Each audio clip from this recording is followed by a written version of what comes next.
Popularity within conservative circles, originalism, I believe, remains outside the mainstream of modern constitutional jurisprudence. It's been 25 years since an originalist has been nominated to the Supreme Court. Given what we've seen from Justice Scalia and Justice Thomas and Judge Gorsuch's own record, I worry that it goes beyond being a philosophy and it becomes an agenda. We know that conservative groups that vetted Judge Gorsuch and the millionaires who fund them have a clear agenda. One that's anti-choice, anti-environment, pro-corporate. And these groups are obviously confident that Judge Gorsuch shares their agenda. The first person to interview Judge Gorsuch in this process explained these groups did not ask who's a really smart lawyer who's been really accomplished. Instead, they saw a nominee who understands these things like we do.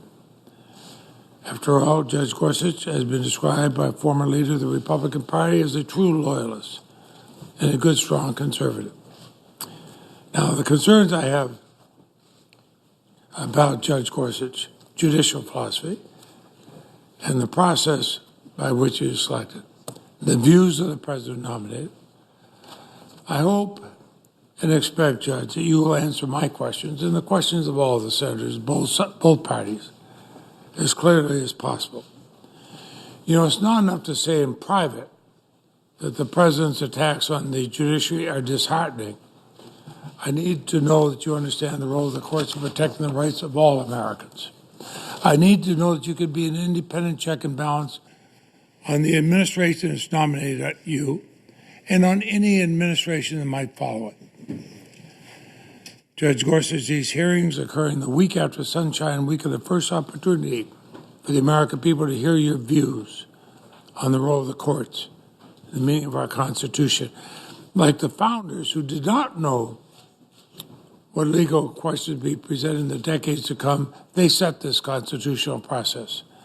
It's important to determine whether you understand how the court has a profound impact on small businesses and workers, on law enforcement and victims, on families and children across America.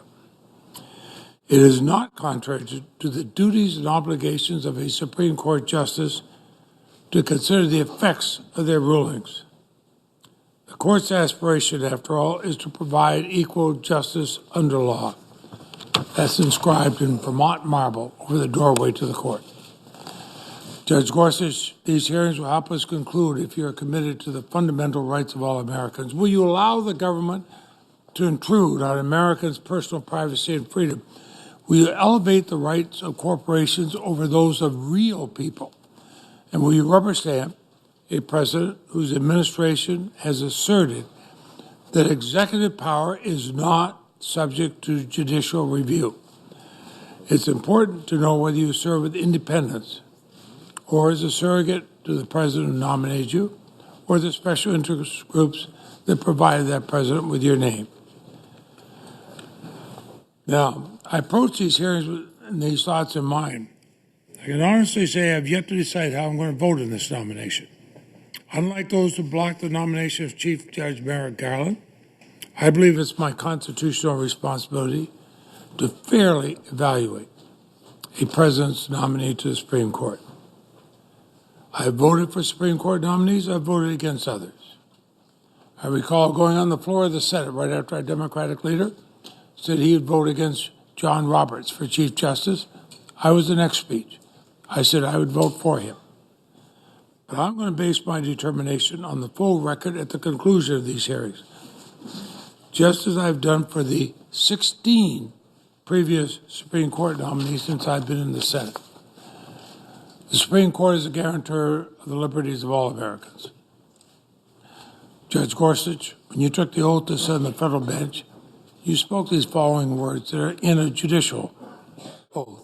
I will administer justice without respect of persons and do equal right to the poor and to the rich. If confirmed, you have to be a justice for all Americans, not for the special interests of a few. You know, I can't think of any time in our nation's history when that commitment is more important than it is now. That's what I've been thinking of all weekend long. stakes for the American people could not be higher. We know that in Vermont, but America knows that. I thank you, Mr. Chairman. Yeah, and thank you, Senator Leahy. Now to Senator Cornyn. That was great. Thank you, Mr. Chairman. Judge Gorsuch, welcome to you and your family. As you can already tell, this is going to be a much different experience than you had 10 years ago when you were confirmed by voice vote of the entire United States Senate to the 10th Circuit Court of Appeals to a life tenured position. The Senate Judiciary Committee undertakes no task more important than the one before us, considering a nominee to the United States Supreme Court. As you know, historically, these used to be pretty routine, but that's until judges became seen as policymakers rather than as impartial interpreters and appliers of the law. The nation is watching, and I think that's a really good thing. At a time when fewer and fewer American citizens know our founding story and the principles upon which it is based, I think this is a wonderful opportunity for a teachable moment. And I would encourage you to take every opportunity to engage in that. We're considering a nominee, of course, left by the death of Justice Antonin Scalia. And as we've heard before, Justice Scalia was unique. His wit and style brought the Constitution to life for lawyers in their first year of law school and for the American public at large. He led the most important legal revolution in our lifetimes, tethering judicial interpretation to the written text. What a concept. This is part of the broader project which the nominee before us, Judge Neil Gorsuch, described as, quote, reminding us of the differences between judges and legislators, that judges should strive to apply the law as it is, not to decide cases based on their own moral convictions or the policy consequences they feel might serve society best. In one dissent, Justice Scalia wrote along similar lines that, quote, if our pronouncements of constitutional law rely primarily on value judgments, then a free and intelligent people's attitude toward us can be expected to be quite different. The people know that their value judgments are quite as good as those taught in any law school, and perhaps better.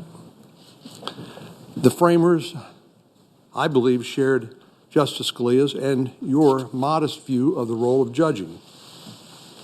Alexander Hamilton wrote, for example, the judiciary may truly be said to have neither force nor will, but merely judgment. After Justice Scalia's death, Senate Republicans decided to let the American people in this last presidential election choose his successor. In Judge Gorsuch, President Trump chose one of the most accomplished lawyers and jurists of his generation. As we've heard, he's a husband and a father of 2 daughters, lives in his native Colorado, and if confirmed would be our only Western justice. Justice Gorsuch attended Columbia and Harvard Law School and, of course, got his doctorate at Oxford. After clerking for 2 Supreme Court justices, Byron White and Anthony Kennedy, he went to work for a startup law firm that grew to be one of the nation's most prestigious, where he spent a decade, as he put it, working in the trenches of the law. As a recovering lawyer and judge myself, I think it's critically important. Judge, it means that you understand better than most the impact of your decisions, actually having represented real life clients. The law is not just an academic or intellectual exercise. It has real consequences for real people. And I'd encourage you to talk about those real people that you came in contact with during your legal and judicial career. After serving his country at the Justice Department, Judge Gorsuch, as I mentioned earlier, was nominated and confirmed to the 10th Circuit. Not one of our Democratic colleagues then in the Senate opposed Neil Gorsuch for the 10th Circuit Court of Appeals because there was simply no reason to do so. In the decades since, Judge Gorsuch has written hundreds of opinions on the Constitution and innumerable laws. He's demonstrated that he actually reads the text carefully to get the right result. I'm reminded that there is a difference between what we sometimes loosely call a strict constructionist and a textualist, and I'd invite you to make that point during some of your testimony. As you can see here today, His jurisprudence reflects brilliance and humility, the humility of a man committed to the Constitution and the law. That body of work is the best guide for the kind of judge Judge Gorsuch will be. Answers to questions posed during these hearings we've already heard about specific issues cannot and should not be a guide. You're not a politician running for election, Judge, as you know. In the dissent I mentioned earlier, Justice Scalia warned that, quote, confirmation hearings for new justices should deteriorate into question and answer sessions in which senators go through a list of their constituents' most favored and most disfavored alleged constitutional rights. It should not be the forum in which you seek the nominee's commitment to support or oppose them. So we're not here to ask you, even though some might, how you will vote in specific cases. And it'd be wrong for you to prejudge those cases, as you know. And that's the same reason why, for example, Ruth Bader Ginsburg, during her nomination hearing, said a judge sworn to decide impartially can offer no forecasts, no hints, for that would not only show disregard for the specifics of a particular case, it would display disdain for the entire judicial process.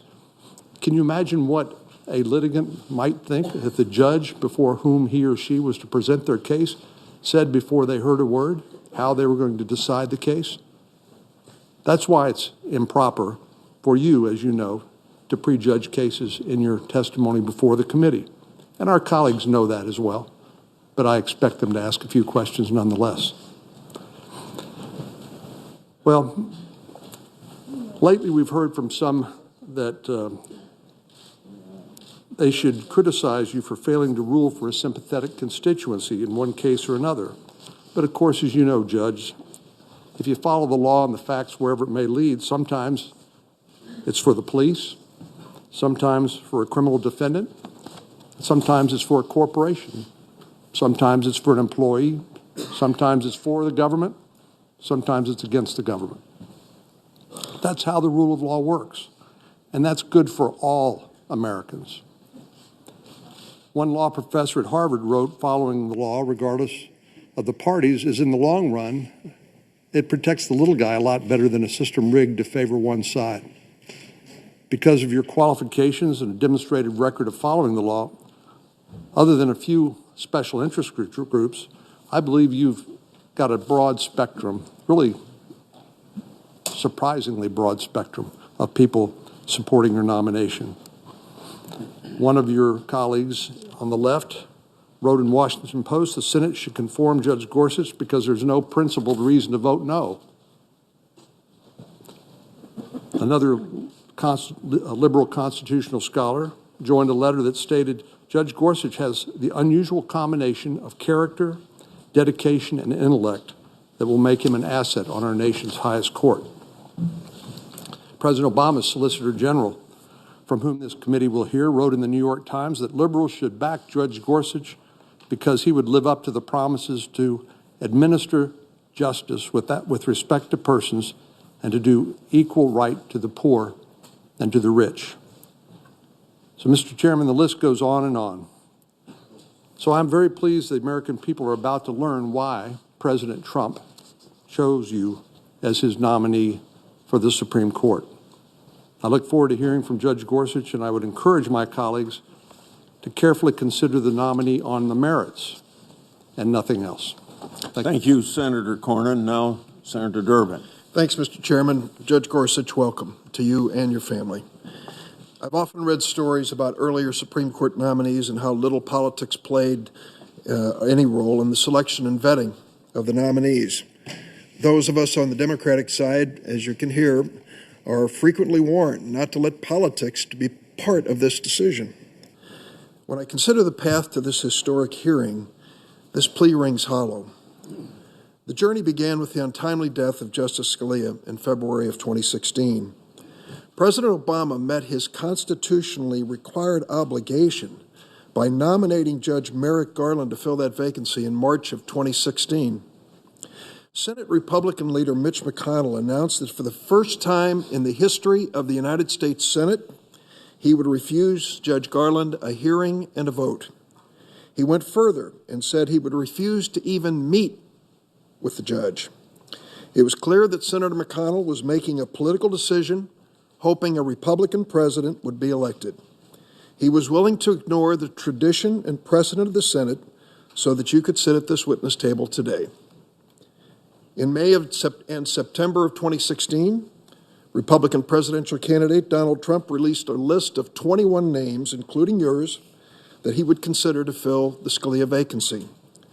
President Trump thanked the Federalist Society and the Heritage Foundation, two well-known Republican advocacy groups, for providing the list that included your name.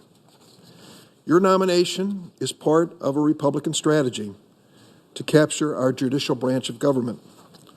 That is why the Senate Republicans kept this Supreme Court seat vacant for more than a year, and why they left 30 judicial nominees who had received bipartisan approval of this committee to die on the Senate calendar as President Obama left office. Despite all of this, you're entitled to be judged on the merits. The Democrats of the Senate Judiciary Committee will extend to you a courtesy which Senate Republicans denied to Judge Garland: a respectful hearing and a vote. Judge Gorsuch, you've been nominated to a lifetime appointment on the highest court in the land, and this court has the final say on matters of fundamental importance affecting all Americans.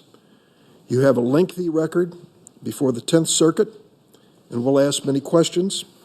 We have found in the past that nominees try their best to dodge most of the questions, but it's our job to try to still seek the truth.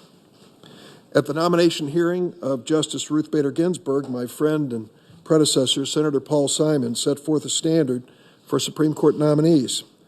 I've noted this with each Supreme Court nominee that I've questioned. He said, quote, "You face a much harsher judge than this committee, and that's the judgment of history. And that judgment is likely to revolve around the question, did you restrict freedom or did you expand it?"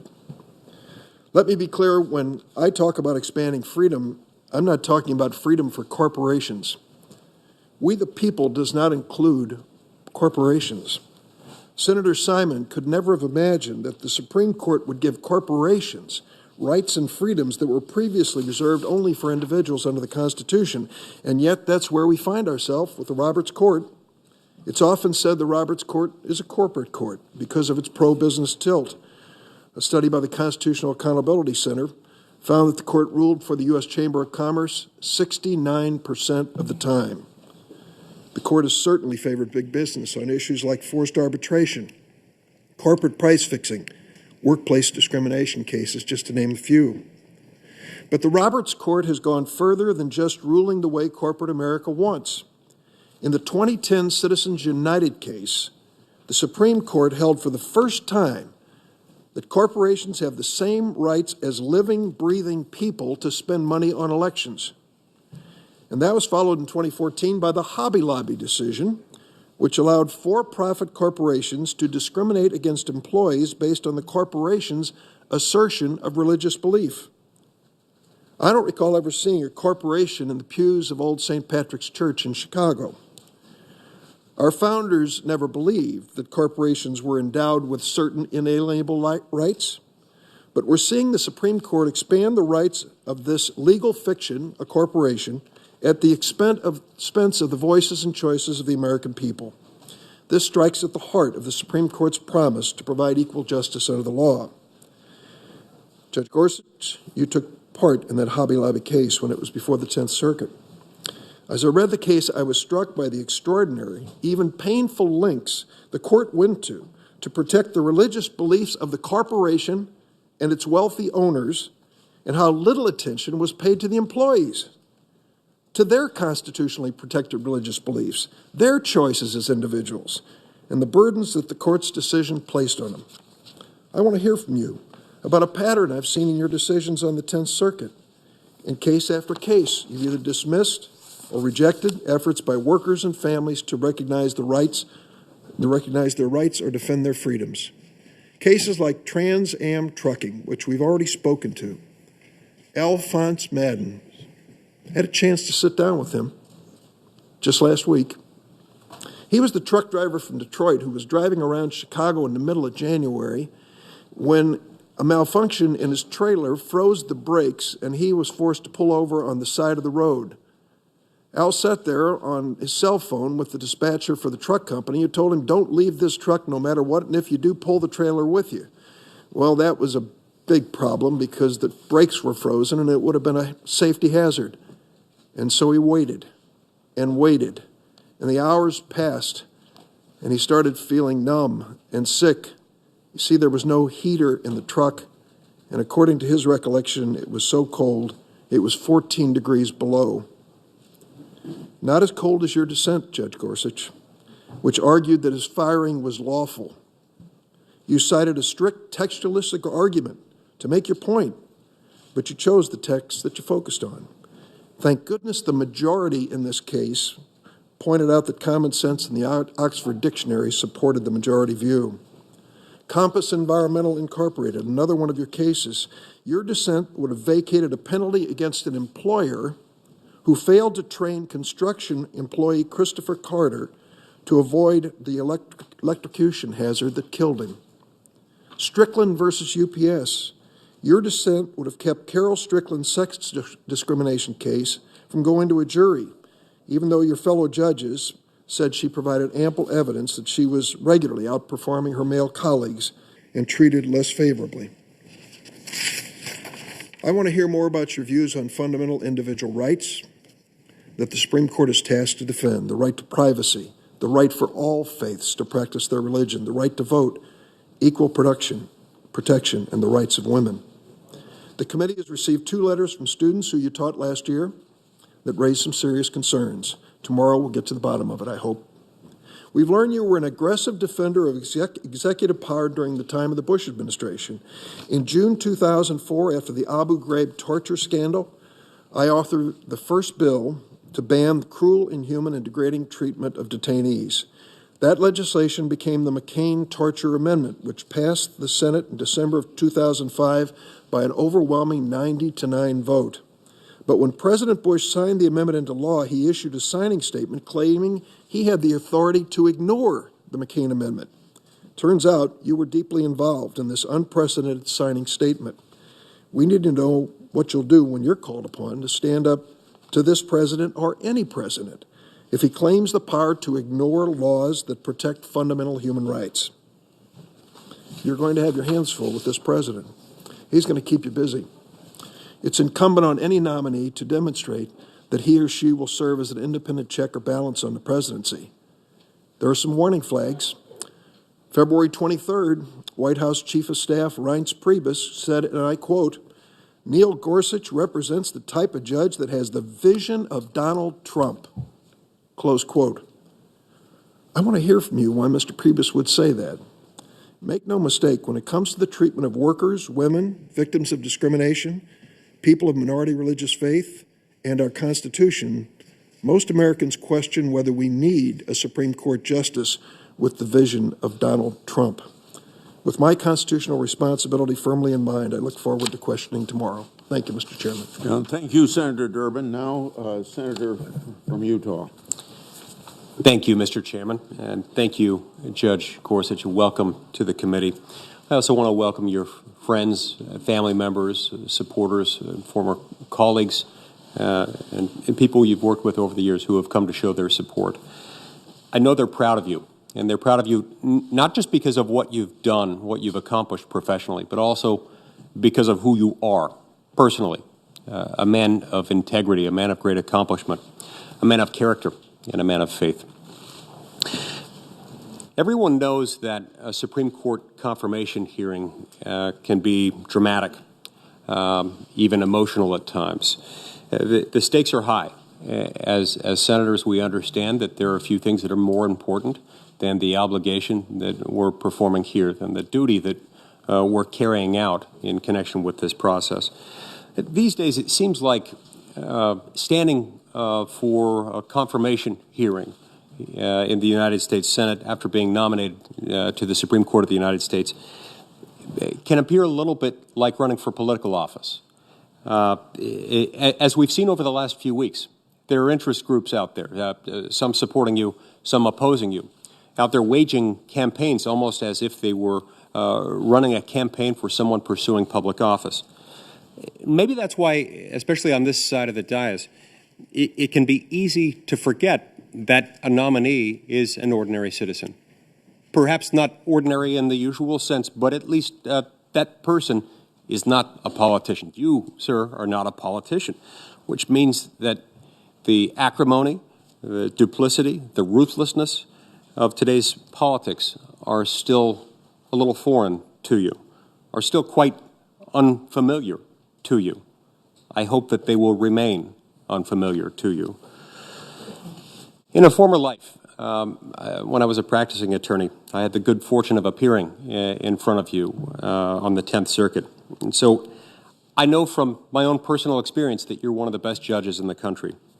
You come to oral argument prepared, and you ask fair, probing questions that are designed to get at one thing and one thing only, which is what the law says and what the law requires in each individual case, depending on the facts and circumstances of that case.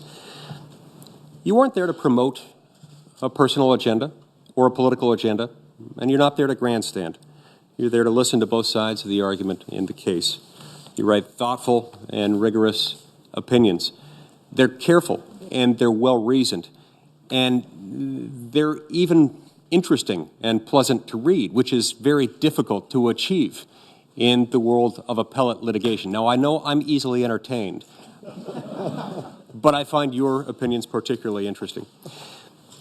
You have the resume of a Supreme Court justice, but I think what's most impressive, and for our purposes, what's most important about your career and about the approach you take to the law is your fierce independence from partisan influence and from any personal biases that you might otherwise be inclined to harbor. The judiciary is set apart from, and in a way set far above, the other branches in our republic, the other organs of our constitutional system, specifically because we allow it to invalidate and interpret the actions of the elected branches. So we've got two branches of government that are political in that they're run by people who are elected and stand for re-election at regular intervals, thus making themselves directly accountable to the American people. Our confidence in our entire system, including our confidence in the American judiciary, depends entirely on judges just like you, judges who are independent and whose only agenda is getting the law right, regardless of whether any particular judge or any particular litigant or any particular member of the public might like or dislike the outcome in that case. You are essential to making us accountable, because unless you do your job right, we aren't held accountable because our laws don't stand. That's what makes your role and your particular unique approach and your particular unique commitment to this so important. Now, I want to take a moment to address some of the unique criticisms that you yourself, Judge Gorsuch, might be facing this week. I'm sure that during this hearing, some of my colleagues might claim that you're outside the mainstream. In fact, we've sadly heard some of that already today. We've heard arguments to the effect that you were an originalist, and we've heard assertions to the effect that originalism is somehow so far out of the mainstream that it's dangerous. Well, I remind my colleagues who have raised such concerns or who might be harboring them that if this is the case, then they're going to have to acknowledge the fact that there's a pretty broad spectrum of people on the United States Supreme Court who they might be painting with that brush. Justice Elena Kagan, before she was Justice Kagan, when she was standing before this committee in the second day of her confirmation hearings, said, and I quote, referring to the Founding Fathers and the need to figure out what the Founding Fathers understood about particular words, about how those particular words were used by the founding generation, said sometimes they laid down very specific rules, sometimes they laid down broad principles. Either way, we apply what they tried to do. In that way, we are all originalists. That was on June 29th, 2010, before this committee. Moreover, these out-of-the-mainstream arguments, this out-of-the-mainstream approach, for for addressing you, referring to you as an originalist just doesn't stick. This is not a description that was attributed to you the last time you stood before this committee and went through a confirmation process. Nowhere in the record is there any reference to you being outside the mainstream. In fact, your nomination to the United States Court of Appeals for the 10th Circuit was so remarkably uncontroversial that one senator, and only one senator, Senator Lindsey Graham from South Carolina, was the only member of this committee who even bothered to show up at your confirmation hearing. Now, I would have been there too, Judge. I was not yet a member of the United States Senate.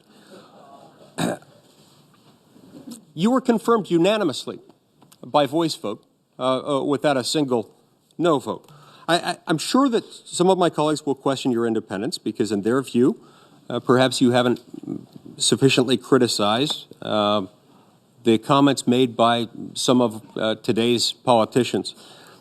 Personally, I think you've made your views on this subject very clear. I'm sure some of my colleagues will complain that you aren't providing any hints as to how you might rule in any particular case. But that, however, is a reason for your confirmation, certainly not against it. In our system, judges don't provide advisory opinions. They don't make legislation. They don't legislate. They don't make law. They don't set policy in the same sense that those things are made in the political branches. They decide cases and controversies only after each side has had the opportunity to make its case before the bench, and they do so outside the realm of political influence. In an odd twist, some of the same colleagues who will question your independence will also push you to answer questions that you simply can't. I'm sure that some of my colleagues will pick apart some of your rulings. They'll try to say that you're hostile to particular types of claims or to particular plaintiffs. I don't think it's productive to evaluate someone's judicial record by looking at who wins or who loses in his courtroom, at least outside the context of evaluating how the law was interpreted in that case. It goes without saying that in our system, you face the same burden of convincing a court, regardless of who you are. And judges don't decide cases. They certainly should never decide cases based on their own personal preferences.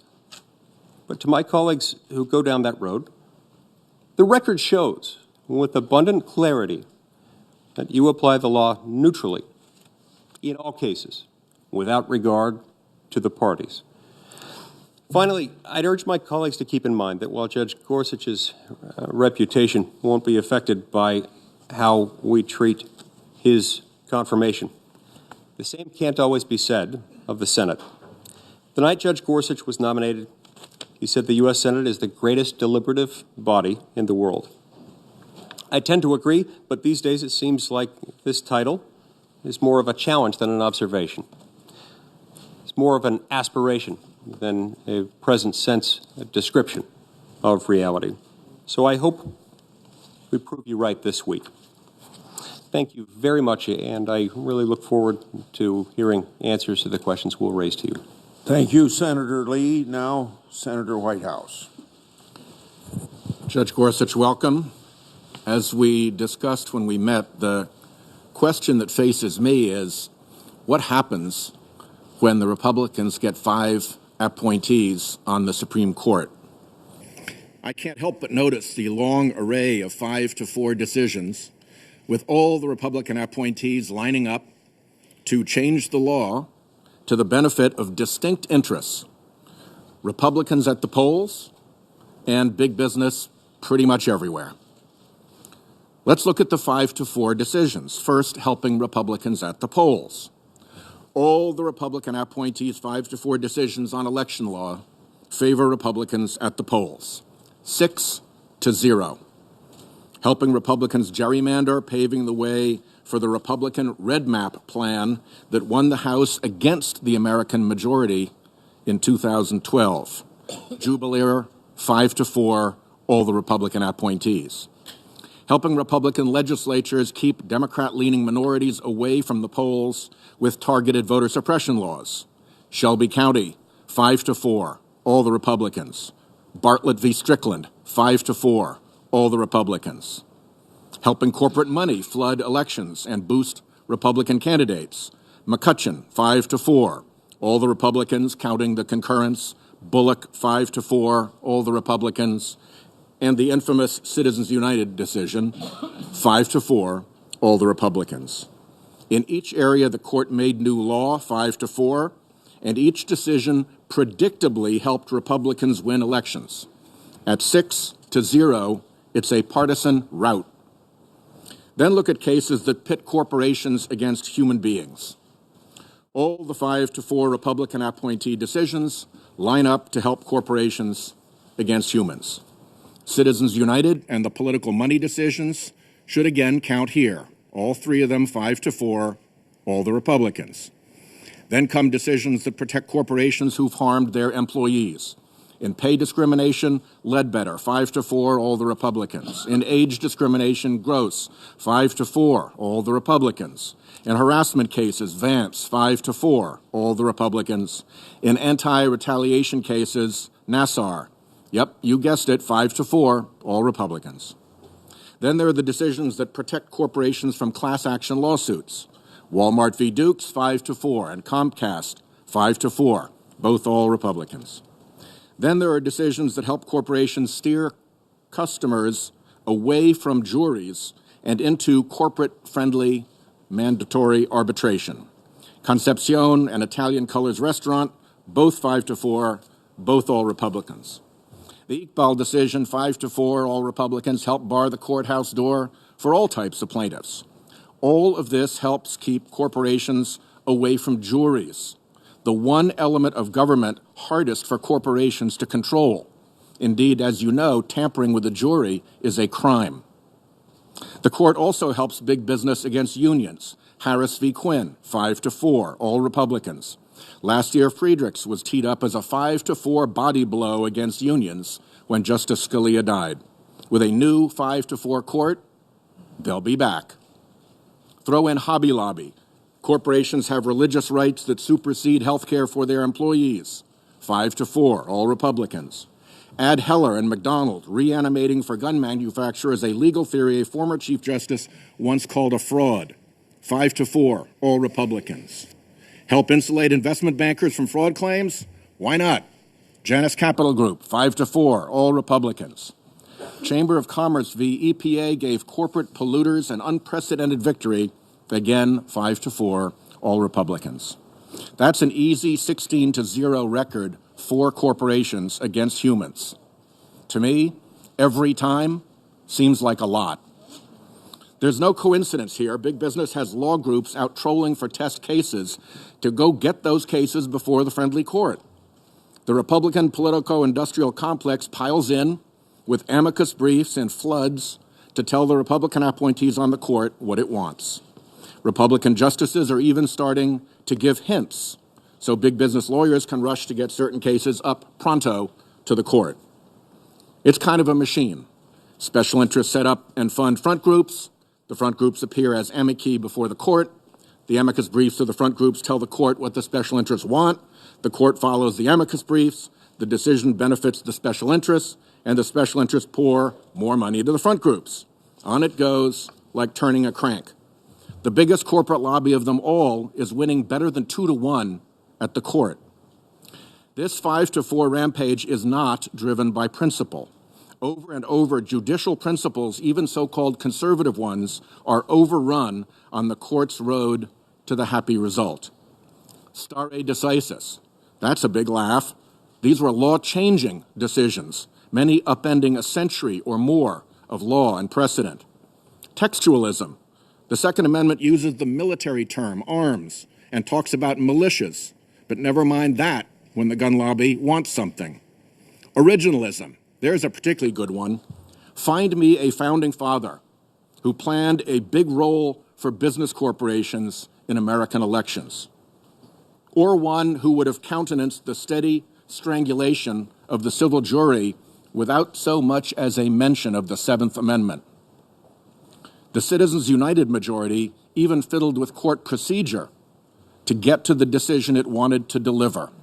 dodging its way around a record that would have belied their findings of fact, setting aside that their findings of fact were factually preposterous, as events have shown, and that appellate courts are not even supposed to make findings of fact. It's not just us who notice. Top writers and scholars describe the Roberts Court as essentially a delivery service. Jeffrey Toobin wrote in 2009, even more than Scalia, Chief Justice Roberts has served the interests and reflected the values of the contemporary Republican Party. Linda Greenhouse in 2014, I'm finding it impossible to avoid the conclusion that the Republican-appointed majority is committed to harnessing the Supreme Court to an ideological agenda. Norm Ornstein has described what he called the new reality of today's Supreme Court. It is polarized along partisan lines in a way that parallels other political institutions and the rest of society in a fashion we have never seen. Studies of the court's decisions show it's the most corporate-friendly court in modern history, with Justices Roberts and Alito vying to be the most corporate-friendly justice. And the American public knows something's gone wrong at the court. A 2014 poll revealed that a majority of Americans think a person won't get a fair shake in this court against a corporation. Now, where do you fit in? When Hobby Lobby was in the 10th Circuit, you held for a corporation having religious rights over its employees' health care. Your record on corporate versus human litigants comes in by one count at 21-2 for corporations. Tellingly, big special interests and their front groups are spending millions of dollars in a dark money campaign to push your confirmation. We have a predicament. In ordinary circumstances, you should enjoy the benefit of the doubt based on your qualifications. But several things have gone wrong that shift the benefit of the doubt. One, Justice Roberts sat in that very seat, told us he'd just call balls and strikes, and then led his 5-person Republican majority on that activist 5-4 political shopping spree.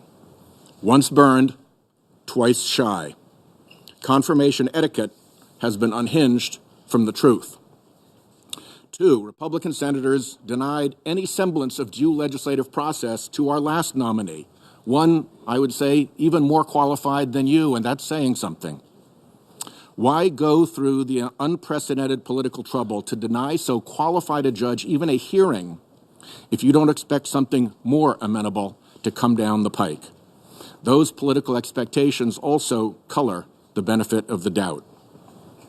Finally, the special interests who've done so well in that 5-4 extravaganza of decisions are now spending millions and millions of dollars campaigning to push your nomination.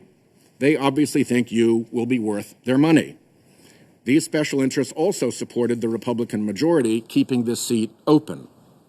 I'm afraid that all costs whoever now sits in that seat the benefit of the doubt to answer this question.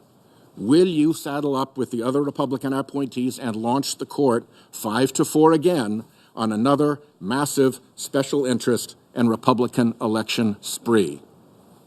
I hope, whatever we may disagree about on this committee, we can at least agree that we can't have a court where litigants in these 5-4 decisions can predict how they'll do based on who they are.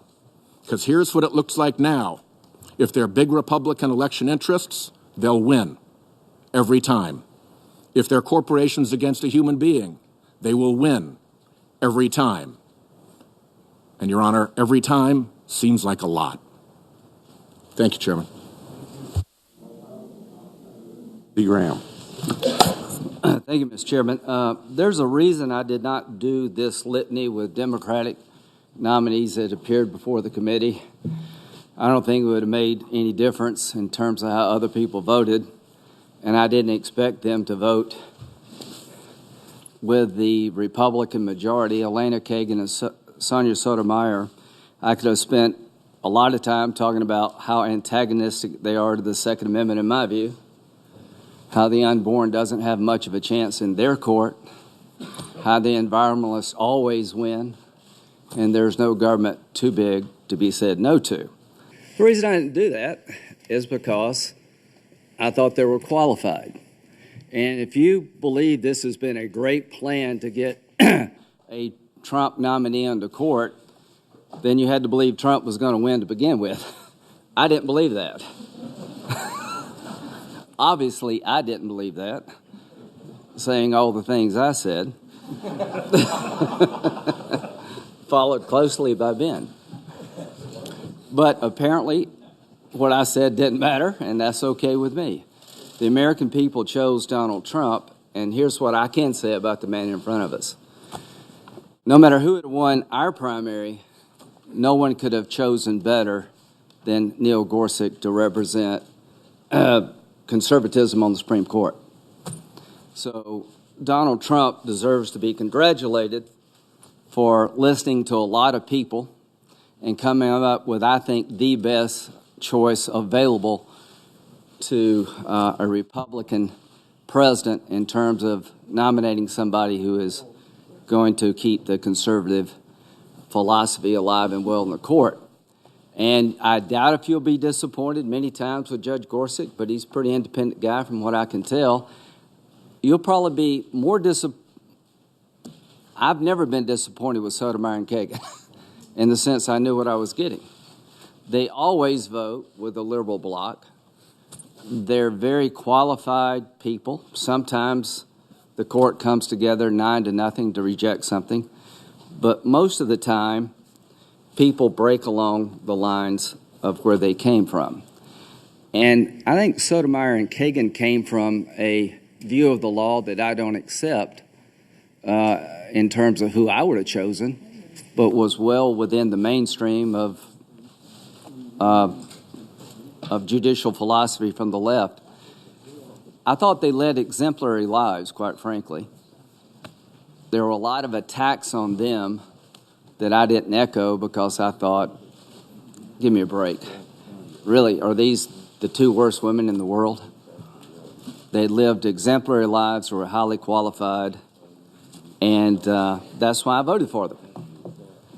I thought that's what we should be doing, and I'm beginning to wonder now how the game is played. I do remember when I voted for them, how many good editorials I got from papers that nobody in South Carolina read.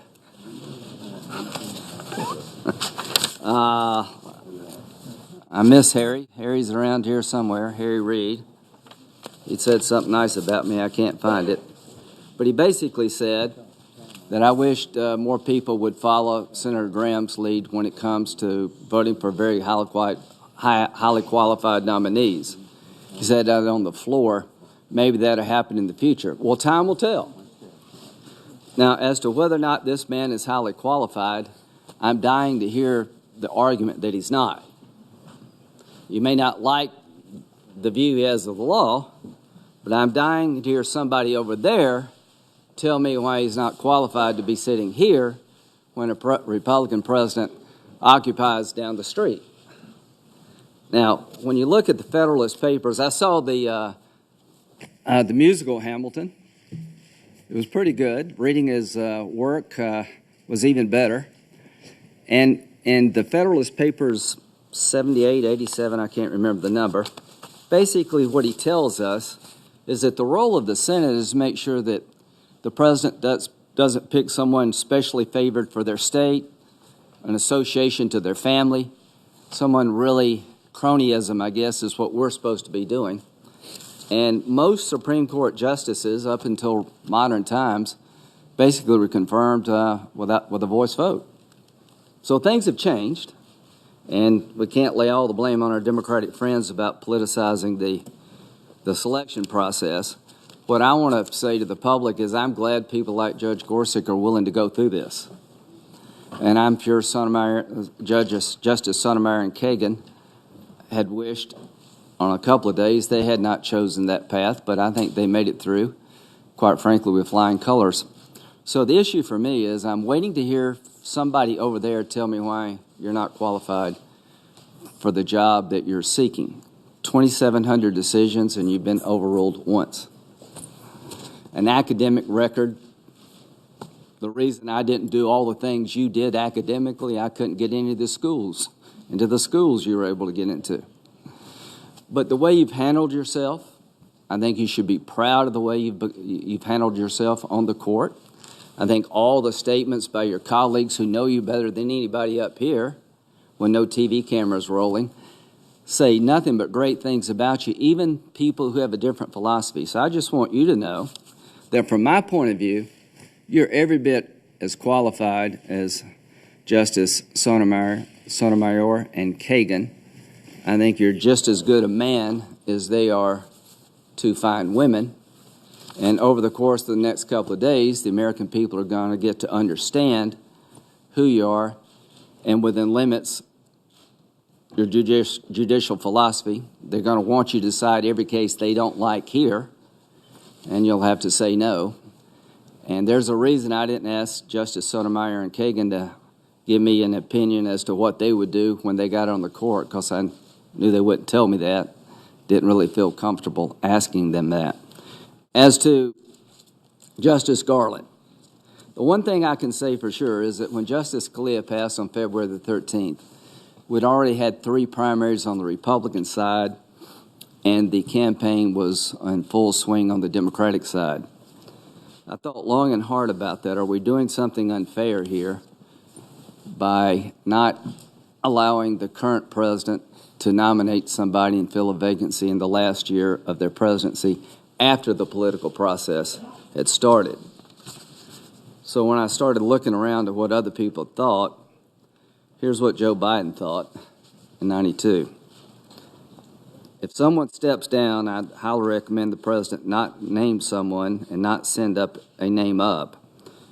If Bush did send someone up, I would ask the Senate seriously consider not having a hearing on that nominee. It would be a pragmatic conclusion that once the political season is underway, and it is, action on Supreme Court nominations must be put off until after the election campaign is over. That's what my friend Joe said in 1992. The bottom line here is I have no doubt in my mind if the shoe were on the other foot, the other side would have delayed the confirmation process until the next president were elected. In 100 years, when we've had the president of one party in power and the Senate in the hands of another party, I think we have one person confirmed in the last year of a term. So I don't feel like any injustice has been done anybody here. And the bottom line, when you read Democratic words from the past, they're saying basically what we said. The one thing I can say is that I've been consistent. I've voted for everybody since I've been here. For Alito, Justice Roberts, Sotomayor, and Kagan, and I feel all 4 had one thing in common. No Republican would have chosen Sotomayor or Kagan, but how could a Republican say they were not qualified for the job they had? They had lived an exemplary life, well qualified, and had years on the bench. Now the shoe is on the other foot. I remember after I voted for Ms. Kagan, all the headlines in the Washington Post were, "This will ensure that Graham gets primaried." They were right. That's not the only reason to my primary opponents, but that was the main reason. And I made it through just fine. And I don't know how we got here as a nation. Scalia had 98-0. Ginsburg, I think, was 96-3. What happened between now and then? How did we go from being able to understand that Scalia was a well-qualified conservative and Ginsburg was a well-qualified liberal and recognized that elections mattered? I don't know how we got there, but here's what I hope. That we turn around and go back to where we were, because what we're doing is going to destroy the judiciary over time. Thank you, Senator Graham. Now, Senator Klobuchar. Thank you, Mr. Chairman. Welcome, Judge. We've already met once before in my office, and all of us on the Judiciary Committee are looking forward to hearing from you, and welcome to your family as well. This committee has no greater responsibility than the one before us today. Our Constitution, our laws, and our values all depend on a Supreme Court that is impartial, fair, and just. Your nomination comes before us during an unprecedented time in our country's history. We are witnessing a singular moment of constitutional and democratic unease. In recent months, foundational elements of our democracy, including the rule of law, have been questioned, challenged, and even undermined. So I cannot evaluate your credentials in the comfort of a legal cocoon. Instead, I must look at your views and record in the real world of America today. You see, you come before us this afternoon, not only as a nominee sitting at a table alone with your friends and family behind you, but in the context of the era in which we live. From the highest levels of government, we have heard relentless criticisms of journalists.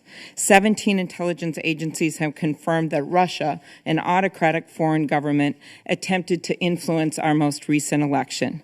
At the same time, voting rights in the U.S. have been stripped from far too many, while dark money in extraordinary sums, adding up to an estimated $800 million in just 6 years, continues to have an outsized influence in our politics, distorting our representative democracy. Just last month, we saw the President of the United States refer to a man appointed to the federal bench by President George W. Bush as a so-called judge. And we have sadly seen hate unleashed towards religious minorities, from Jews to Muslims, venom directed at innocent Americans, from kids in restaurants being told to go back to where they came from, to a man gunned down while washing his car in his driveway. The pillars of our democracy and our Constitution are at risk. You are not the cause of these challenges, Judge, these challenges to our democracy. But if confirmed, you would play a critical role in dealing with them. This is a serious moment in our nation's history, and as representatives of the American people, it is our duty up here to determine if you will uphold the motto on the Supreme Court building itself, to help all Americans achieve equal justice under law. Before I was elected to the Senate, I spent 8 years leading Minnesota's largest prosecutor's office.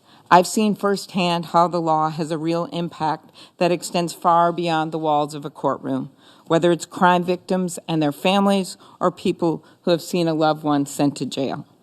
The decisions made from the bench affect people living right now in the 21st century with 21st century problems.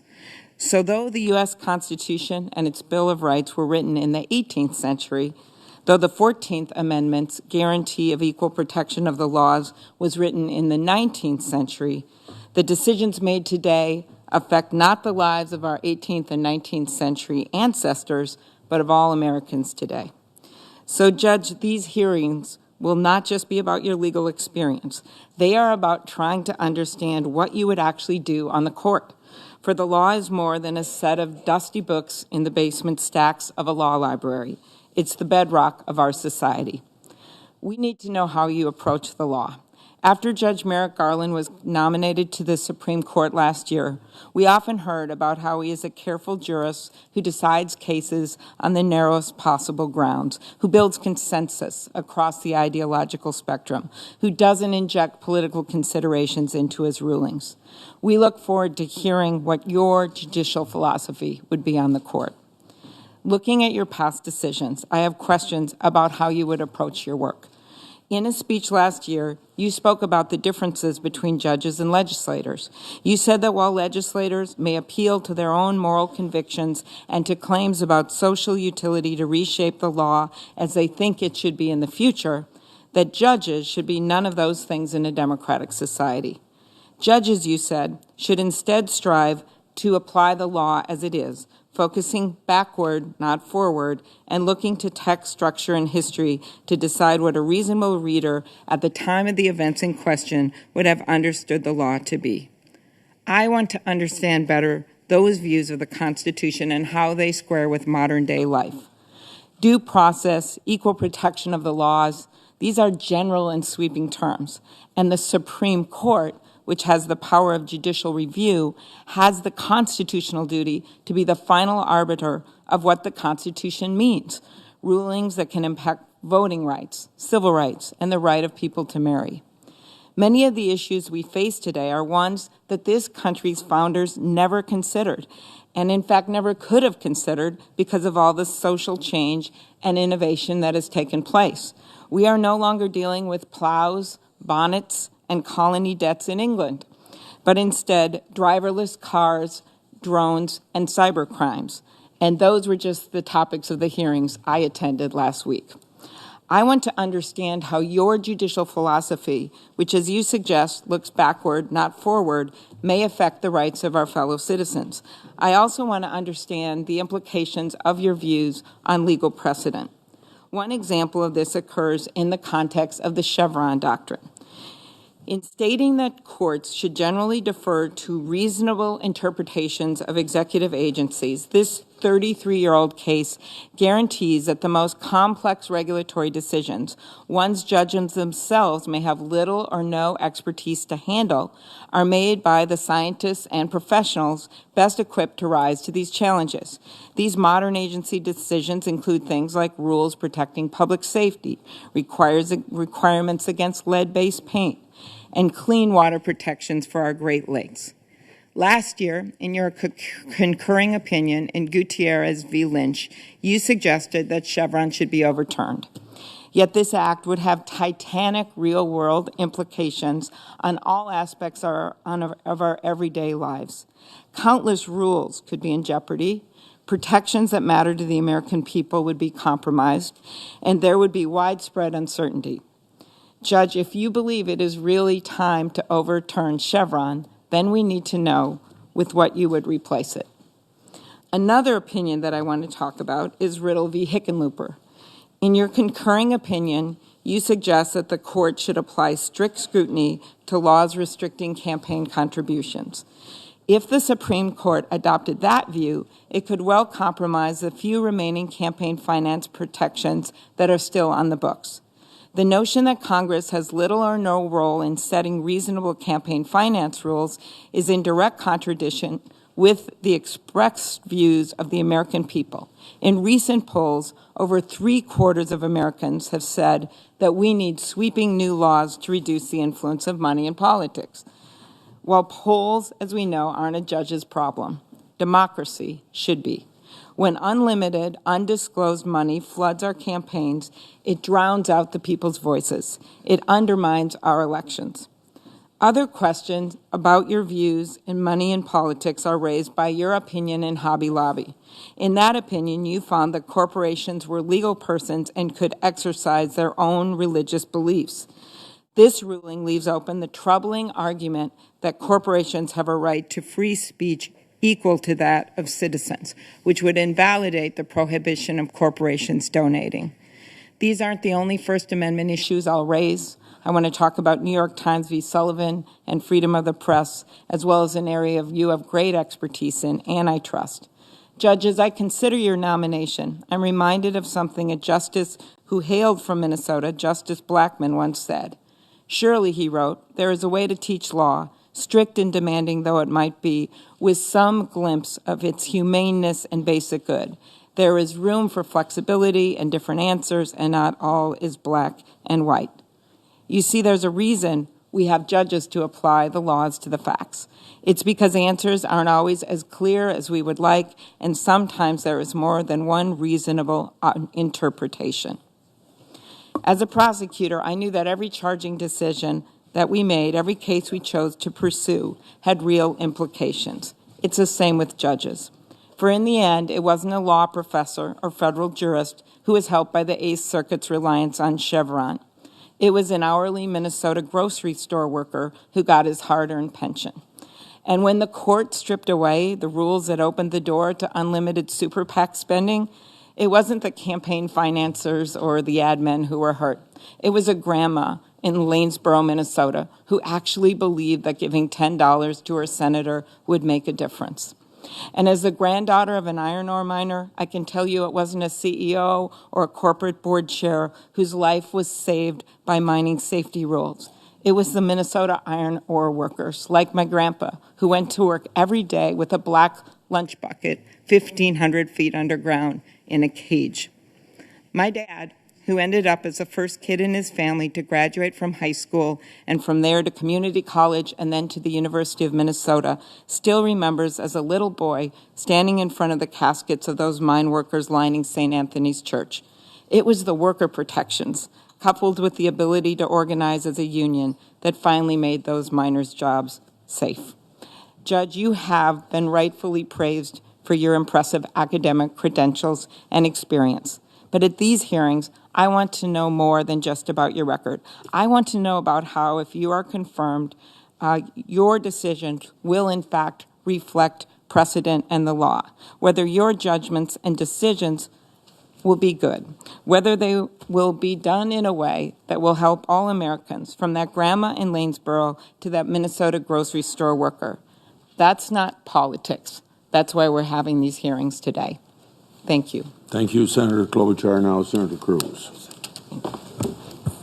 Thank you, Mr. Chairman. Judge Gorsuch, welcome.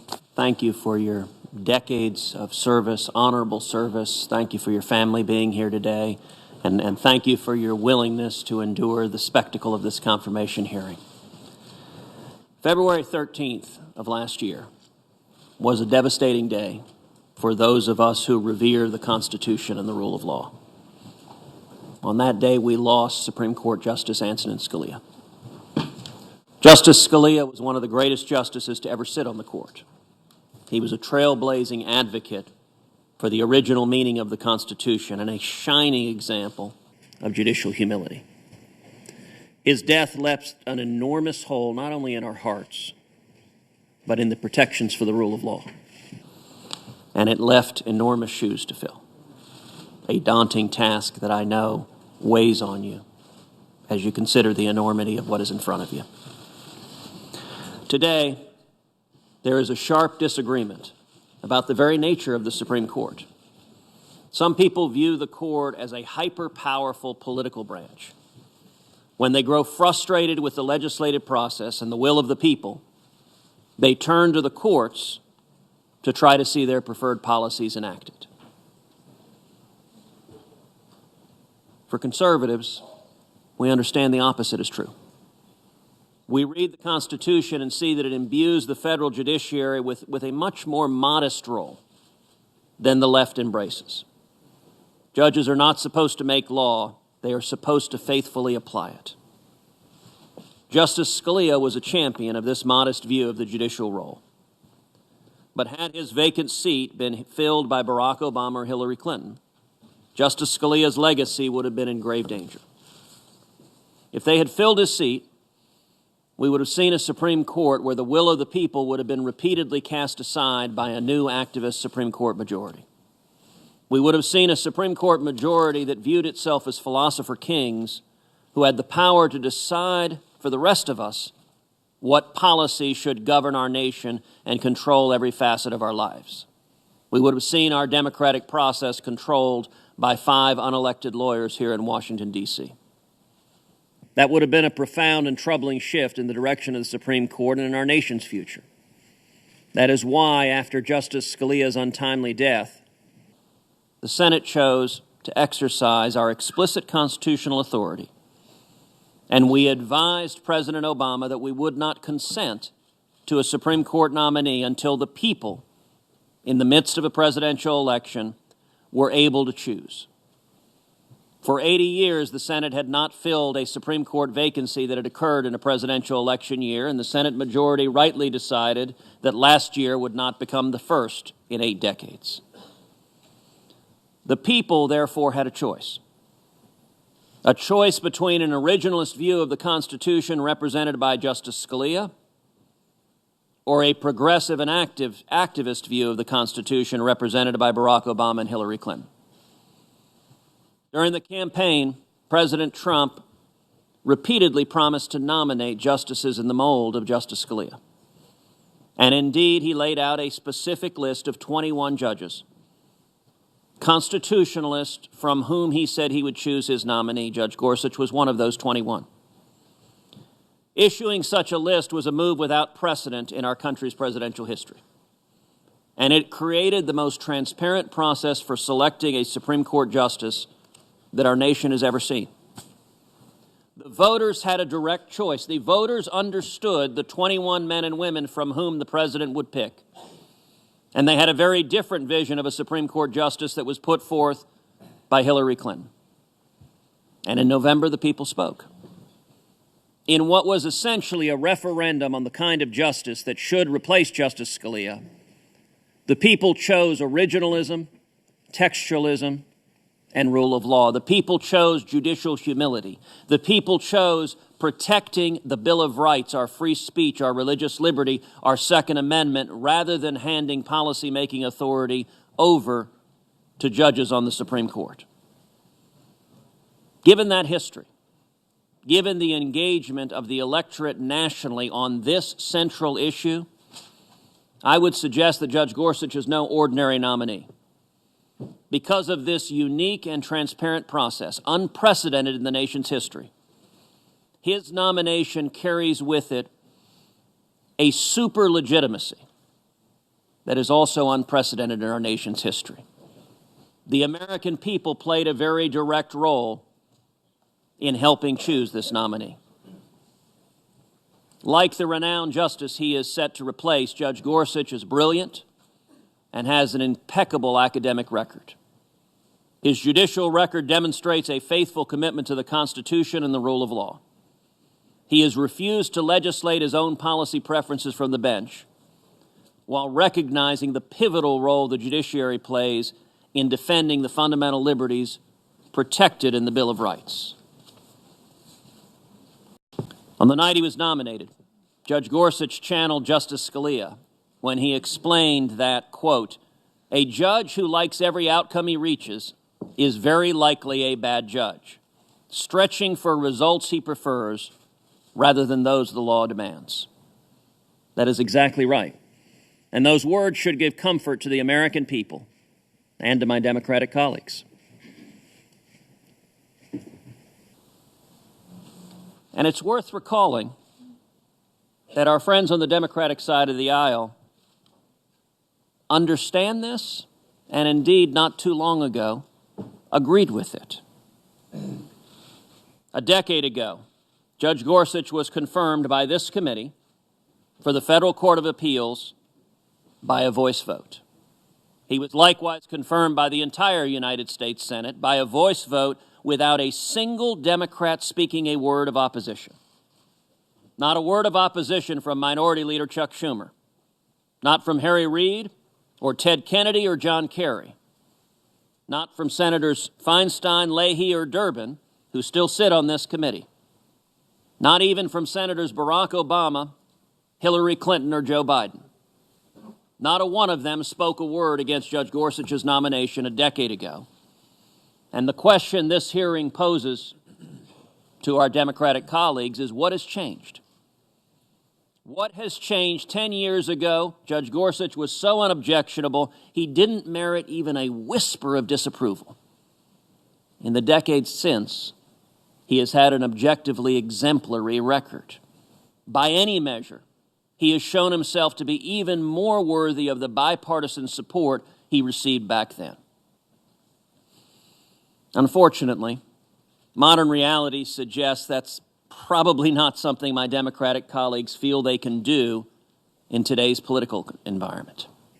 Many probably believe they have no choice but to try to manufacture attacks against Judge Gorsuch, whether they want to or not, just to preserve their own political future and protect themselves from primaries back home.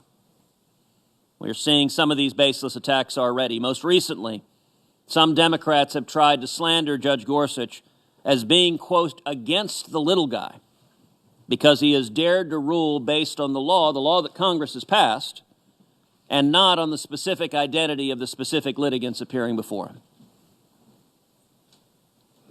This is absurd. For one thing, many of these same critics have spent the last 8 years attacking the Little Sisters of the Poor, a Catholic charity of nuns, for having the audacity to live according to their deeply held religious beliefs. You really need to take a long look in the mirror if one day you find yourself attacking nuns, attacking the Little Sisters of the Poor, and then the next day you find yourself orating on the need to protect the little guy. A judge's job is not to protect the little guy or the big guy. A judge's job, and a judge swears an oath to uphold the Constitution and to follow the law fairly, impartially, and equally for every litigant, little or big. In the past weeks as well, Some of my Democratic colleagues have questioned Judge Gorsuch's independence and suggested that he needs to answer questions about the actions and statements and even the tweets of the president who appointed him. I would ask, was Justice Ginsburg or Justice Breyer asked about the sexual harassment suit that had been filed against President Clinton by Paula Jones? No, neither was asked about that suit. Was Justice Kagan asked about President Obama's incendiary comments at the State of the Union attacking the Supreme Court for a decision he disagreed with? No, of course not. Those questions were not asked because they were inappropriate political questions that have nothing to do with the record of the nominee before this committee. Justice Ginsburg, Justice Breyer, Justice Kagan were not asked those questions, and Judge Gorsuch should not be either. Instead, we should evaluate this nomination on the record, on the merits, and on that ground, I have every confidence that Judge Gorsuch will be confirmed as the next Associate Justice of the Supreme Court. Thank you, Senator Franken. Senator Cruz, now Senator Franken. Thank you, Mr. Chairman. Judge Gorsuch, congratulations on your nomination. You're a man of considerable qualifications and experience.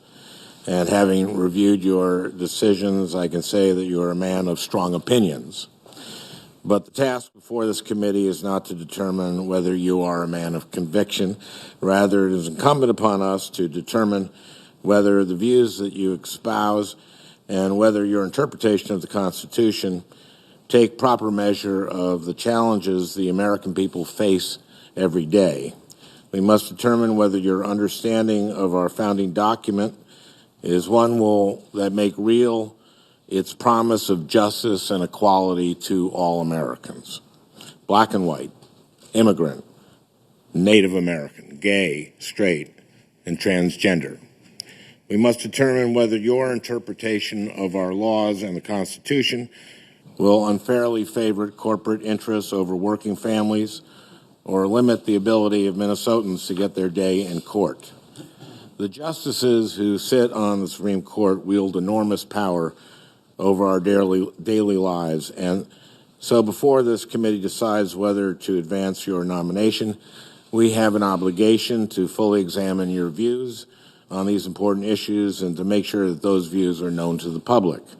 That's really the whole purpose of these hearings, to allow the people of Minnesota, the American people, to meet you, to decide for themselves whether you are qualified to serve. But Judge Gorsuch, having reviewed your decisions and your writings, I have concerns. In the days ahead, I will use this hearing as an opportunity to better understand your views and perhaps to alleviate those concerns. But in order for the hearing to serve its purpose, in order for the public to determine whether you should be confirmed, you must answer the questions this committee poses fully, candidly, and without equivocation. So I hope that's how you will approach our exchanges. Now, with that in mind, I think it's important to acknowledge just exactly how it is that you came before us today, and we talked about this, namely the committee's failure to fulfill one of its core functions immediately following the death of Justice Scalia and before President Obama even named a nominee. My Republican colleagues announced that they would not move forward with filling the vacancy until after the presidential election. The majority leader said, and I quote, "The American people should have a voice in the selection of their next Supreme Court." The only problem with the majority leader's reasoning is that the American people did have a voice in this decision twice. Nonetheless, when President Obama nominated Chief Judge Merrick Garland, the Republican members of the committee responded by refusing to hold a hearing, a truly historic dereliction of duty of this body and a tactic as cynical as it was irresponsible. As a result of my Republican colleagues' unprecedented obstructionism, Justice Scalia's seat on the court remained vacant until President Trump was able to name a replacement.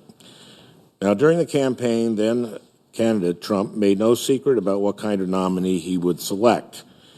In fact, he openly discussed his litmus test. He said that he would, quote, appoint judges very much in the mold of Justice Scalia.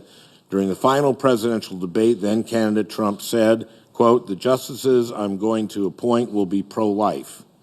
they will have a conservative bent. Now, Justice Scalia was a man of great conviction and, it should be said, a man of great humor. But Justice Scalia embraced a rigid view of our Constitution, a view blind to the equal dignity of LGBT people and hostile to women's reproductive rights, and a view that often refused to acknowledge the lingering animus in laws and policies that perpetuate the racial divide. Judge Gorsuch, while no one can dispute that the late Judge Scalia's love of the Constitution, the document he revered looks very different from the one that I have sworn to support and defend. So it troubles me that at this critical juncture in our nation's history, at this moment when our country is so fixated on things that divide us from one another, that President Trump would pledge to appoint jurists whose views of our founding document seek to reinforce those divisions rather than bridge them. This is an important moment in our history. The public's trust in our government and in the integrity of our institutions is at an all-time low. But that erosion of trust didn't take place overnight, and it didn't happen on its own. The American people's loss of confidence in our public institutions was quickened by the court. A study published in the Minnesota Law Review found that the Roberts Court is more likely to side with business interests than any Supreme Court since World War II. Time and time again, the Roberts Court issued decisions that limit our constituents' ability to participate freely and fairly in our democracy. Decisions like Shelby County, where the court gutted one of our landmark civil rights laws and removed a crucial check on race discrimination at the ballot box. Or like Concepcion, a 5-4 decision that allows corporations to place obstacles between consumers and the courthouse door. Perhaps most egregious of all was Citizens United, which paved the way for individuals and outside groups to spend unlimited sums of money in our elections. It's no surprise that during the 2016 elections, voters from across the ideological spectrum, Democrats and Republicans alike, described our system as rigged. That's because it is. And the Roberts Court bears a great deal of responsibility for that. Now, in each one of those 5-4 decisions, Justice Scalia was among the majority. So as this committee sets about the task of evaluating his potential successor, I want to better understand the extent to which you share Justice Scalia's judicial philosophy, and I will be paying close attention to the ways in which your views set you apart. One of the ways in which your views are distinct from Justice Scalia's is in the area of administrative law. Just this past August, you wrote an opinion in which you suggested that it may be time to reevaluate what's known as the Chevron doctrine. Now, in broad strokes, the Chevron doctrine provides that courts should be reluctant to overrule agency experts when they are carrying out their missions, like when the FDA sets safety standards for prescription drugs. This principle, outlined by the Supreme Court, recognize that our agencies employ individuals with great expertise in the laws that they are charged with enforcing, like biologists at the FDA, and that where those experts have issued rules in highly technical areas, judges should defer to their expertise. Now, administrative law can be an obscure and sometimes complicated area of the law, but for anyone who cares about clean air, or clean water, or about the safety of our food and of our medicines, it's incredibly important. And Chevron simply ensures that judges don't discard an agency's expertise without good reason. Justice Scalia recognized this to be true.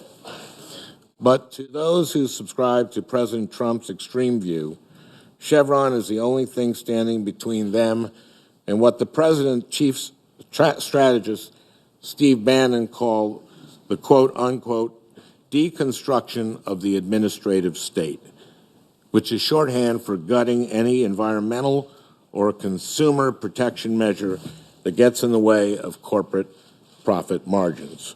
Speaking before a gathering of conservative activists last month, Mr. Bannon explained that the president's appointees were selected to bring about that deconstruction, and I suspect that your nomination, given your views on Chevron, is a key part of that strategy. So this hearing is important. Over the next few days, you'll have an opportunity to explain your judicial philosophy, and I look forward to learning more about how you would approach the great challenges facing our country. But if past is truly prologue, then I fear that confirming you would guarantee more of the same from the Roberts Court. Decisions that continue to favor powerful corporate interests over the rights of average Americans. During your time on the 10th Circuit, you have sided with corporations over workers, corporations over consumers, and corporations over women's health. What this moment in our history and our nation's history calls for is a nominee whose experience demonstrates an ability to set aside rigid views in favor of identifying common ground and crafting strong consensus opinions, someone like Merrick Garland. But your record suggests that if confirmed, you will espouse an ideology that I believe has already infected the bench, an ideology that backs big business over individual Americans and refuses to see our country as the dynamic and diverse nation that my constituents wake up in every morning. As I said before, I see this hearing as an opportunity to learn more about your views and perhaps to alleviate some of my concerns. I hope that we are able to have a productive conversation. Thank you, Mr. Chairman.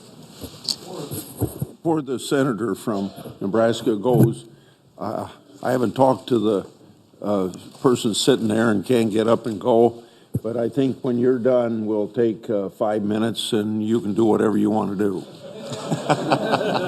Go ahead, Senator from Nebraska. Thank you, Mr. Chairman.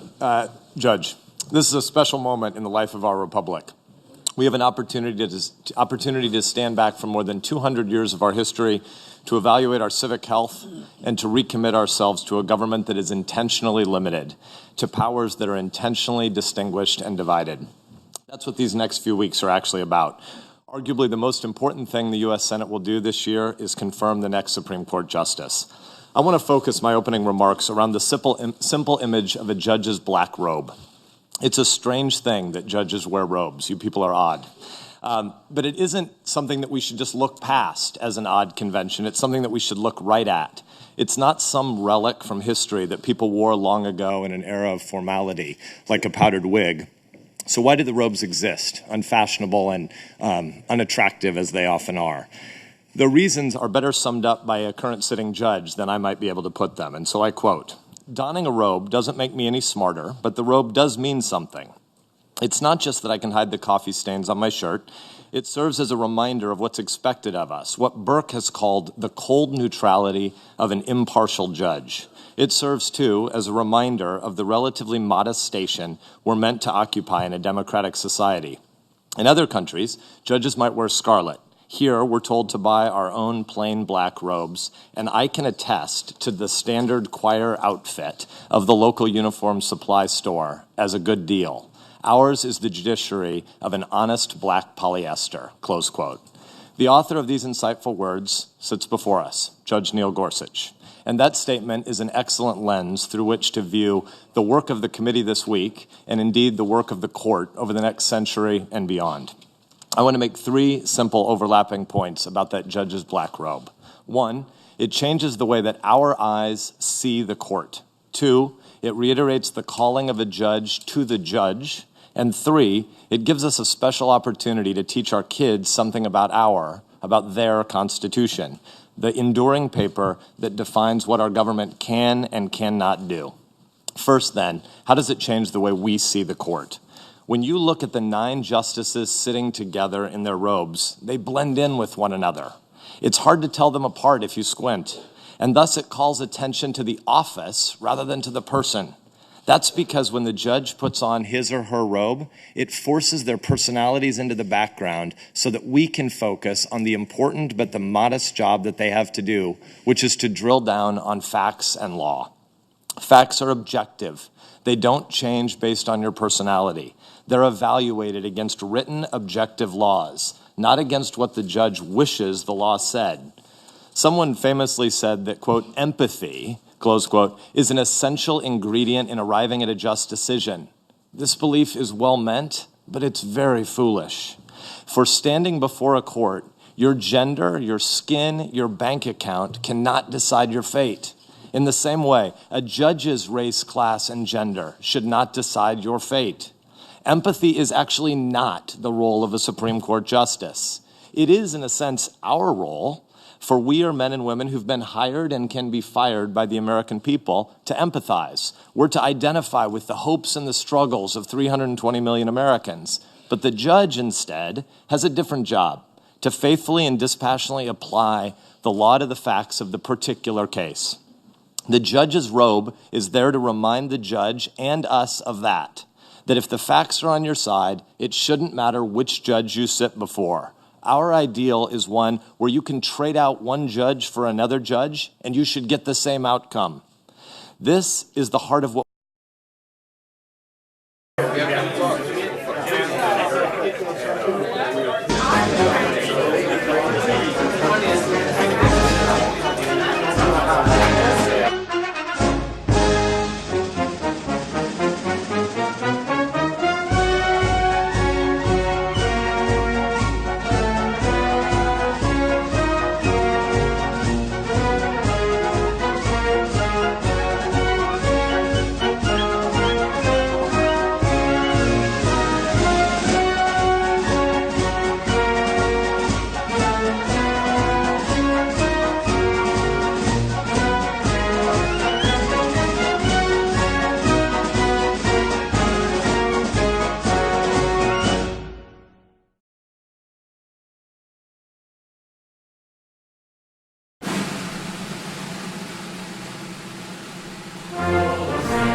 see if she's worried about you swinging things.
Monday, it's kind of quiet.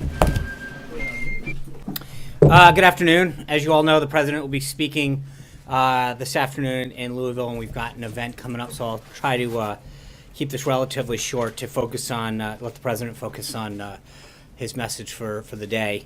In regard to the news of the day, this morning, after receiving his daily intelligence briefing, the president met with Bill Gates, the co-chair and trustee of the Bill and Melinda Gates Foundation. The president and Mr. Gates talked about their shared commitment to finding and stopping disease outbreaks around the world. The president particularly commended Mr. Gates for the Gates Foundation work in global health and health security. Generous and innovative private philanthropic groups like the Gates Foundation are critical to our mission of finding the cures for tomorrow. Also this morning, the confirmation hearings in the Judiciary Committee began for the president's nominee for the Supreme Court, Judge Neil Gorsuch. As the judge will continue to show throughout his process, he's eminently qualified for this position with impeccable academic credentials, a brilliant legal mind, and a proven commitment to the Constitution. On Tuesday and Wednesday, Judge Gorsuch will be questioned by each member of the panel, and on Thursday we anticipate things to conclude with a panel of witnesses. The president was glad to see so many people convey their support in the last few days for Judge Gorsuch. Just this past weekend, Senator Grassley, former New York Mayor Bloomberg, editorial boards from across the country, and several of his former colleagues and classmates either penned op-eds and editorials or provided comments in one way or another stating his impeccable qualifications for the bench. They add to the long list of jurists, politicians, and elected officials from both sides of the aisle who have already given the judge their support. The president looks forward to watching Judge Gorsuch continue to show the Senate what an extraordinary addition he will be to the bench, and he's confident that he will be confirmed. Later in the morning, the president had a meeting with Speaker Ryan, Secretary of Health and Human Services, Dr. Tom Price, and Dr. Zeke Emanuel. Dr. Emanuel has been intimately involved in crafting healthcare policy since his work on Obamacare. Obviously, he and the president have some differing views on the best way to make healthcare affordable and accessible, but the president also strongly believes that the health and well-being of the American people shouldn't always be a partisan issue, and he will continue to reach across party lines and listen to voices on this issue. Last week, he heard from individuals and families who have suffered from the disastrous results of Obamacare. He's previously spoken to healthcare policy groups, Republican congressional leadership, and health insurance companies. This week, he and his staff will have discussions on women in healthcare while continuing an open dialogue with members of Congress. And he will be hosting even more meetings and listening sessions in the coming weeks as he works with Congress to bring common sense reforms to our healthcare system. The president has shown that he's willing to hear from all stakeholders in the healthcare field, and he will continue to listen as the process on the American Health Care Act moves along and we pursue the additional legislative and administrative actions necessary. This afternoon, the President had lunch with the Vice President, and as we speak, he's meeting with Secretary of State Tillerson. The Secretary just returned from an important trip to Asia. He made it clear that America is committed to our allies, Japan and the Republic of Korea, and that we expect China to increase its role in persuading North Korea to move away from nuclear weapon and ballistic missile development and towards steps to create a better future for the North Korean people. This trip set the stage for future leader level engagement between the U.S. and China. During this meeting, he will debrief the President on his trip. Later this afternoon, the President will welcome the Prime Minister al-Abadi of Iraq. The Iraqi people have been a brave and steadfast partner in our shared fight against ISIS, al-Qaeda, and radicalism. The President will speak with the Prime Minister about how that partnership will help defeat ISIS and move into a new era in which Iraq is a force for stability and peace in a prosperous Middle East. After his bilateral meeting with the Prime Minister, the President will depart the White House for Louisville, Kentucky for a Make America Great Again rally before returning to the White House later this evening. A few notes at the end before I take some questions. Yesterday, Treasury Secretary Mnuchin returned from a very successful trip to Europe, where he stopped in the UK for a bilateral with the Chancellor of the Exchequer and later met with 18 of his counterparts during the G20 ministerial in Baden-Baden. This trip gave the Secretary an opportunity to outline the administration's priorities on a number of issues, including macroeconomic policy, financial regulation, international tax, and illicit finance. During the meetings, the Secretary and his counterparts presented a platform that will strengthen our collective work on steps to promote growth and financial stability. In terms of the schedule for the rest of the week, tomorrow the President will sign S-442, the National Aeronautics and Space Administration Transition Authorization Act of 2017 in the morning, and make remarks at the National Republican Congressional Committee March dinner in the evening. On Wednesday, as I mentioned last week, the President will meet with the Congressional Black Caucus. On Thursday, the President will hold an event with truck drivers and representatives from the trucking companies and industry on health care and its negative impacts on their industry and livelihood, which just happens to be the largest employer in 29 states. And on Friday, the President will hold a Greek Independence Day celebration. We'll have further updates on all of those events later. And finally, I want to address the House Intelligence Committee hearing that is currently happening, in which the FBI Director and the NSA Director are currently testifying, and comment to the extent that I can at this time. This hearing, as Chairman Nunes noted, is the first of several that the House Intelligence Committee is engaged in, and the President is happy that they're pursuing the facts in this. As has been previously reported, Director Comey confirmed that the FBI is investigating Russia's role in interfering with the election, and let me just comment briefly on that. Following this testimony, it's clear that nothing has changed. Senior Obama intelligence officials have gone on record to confirm that there is no evidence of a Trump-Russia collusion. The Obama CIA director said so, Obama's director of national intelligence said so, and we take them at their word.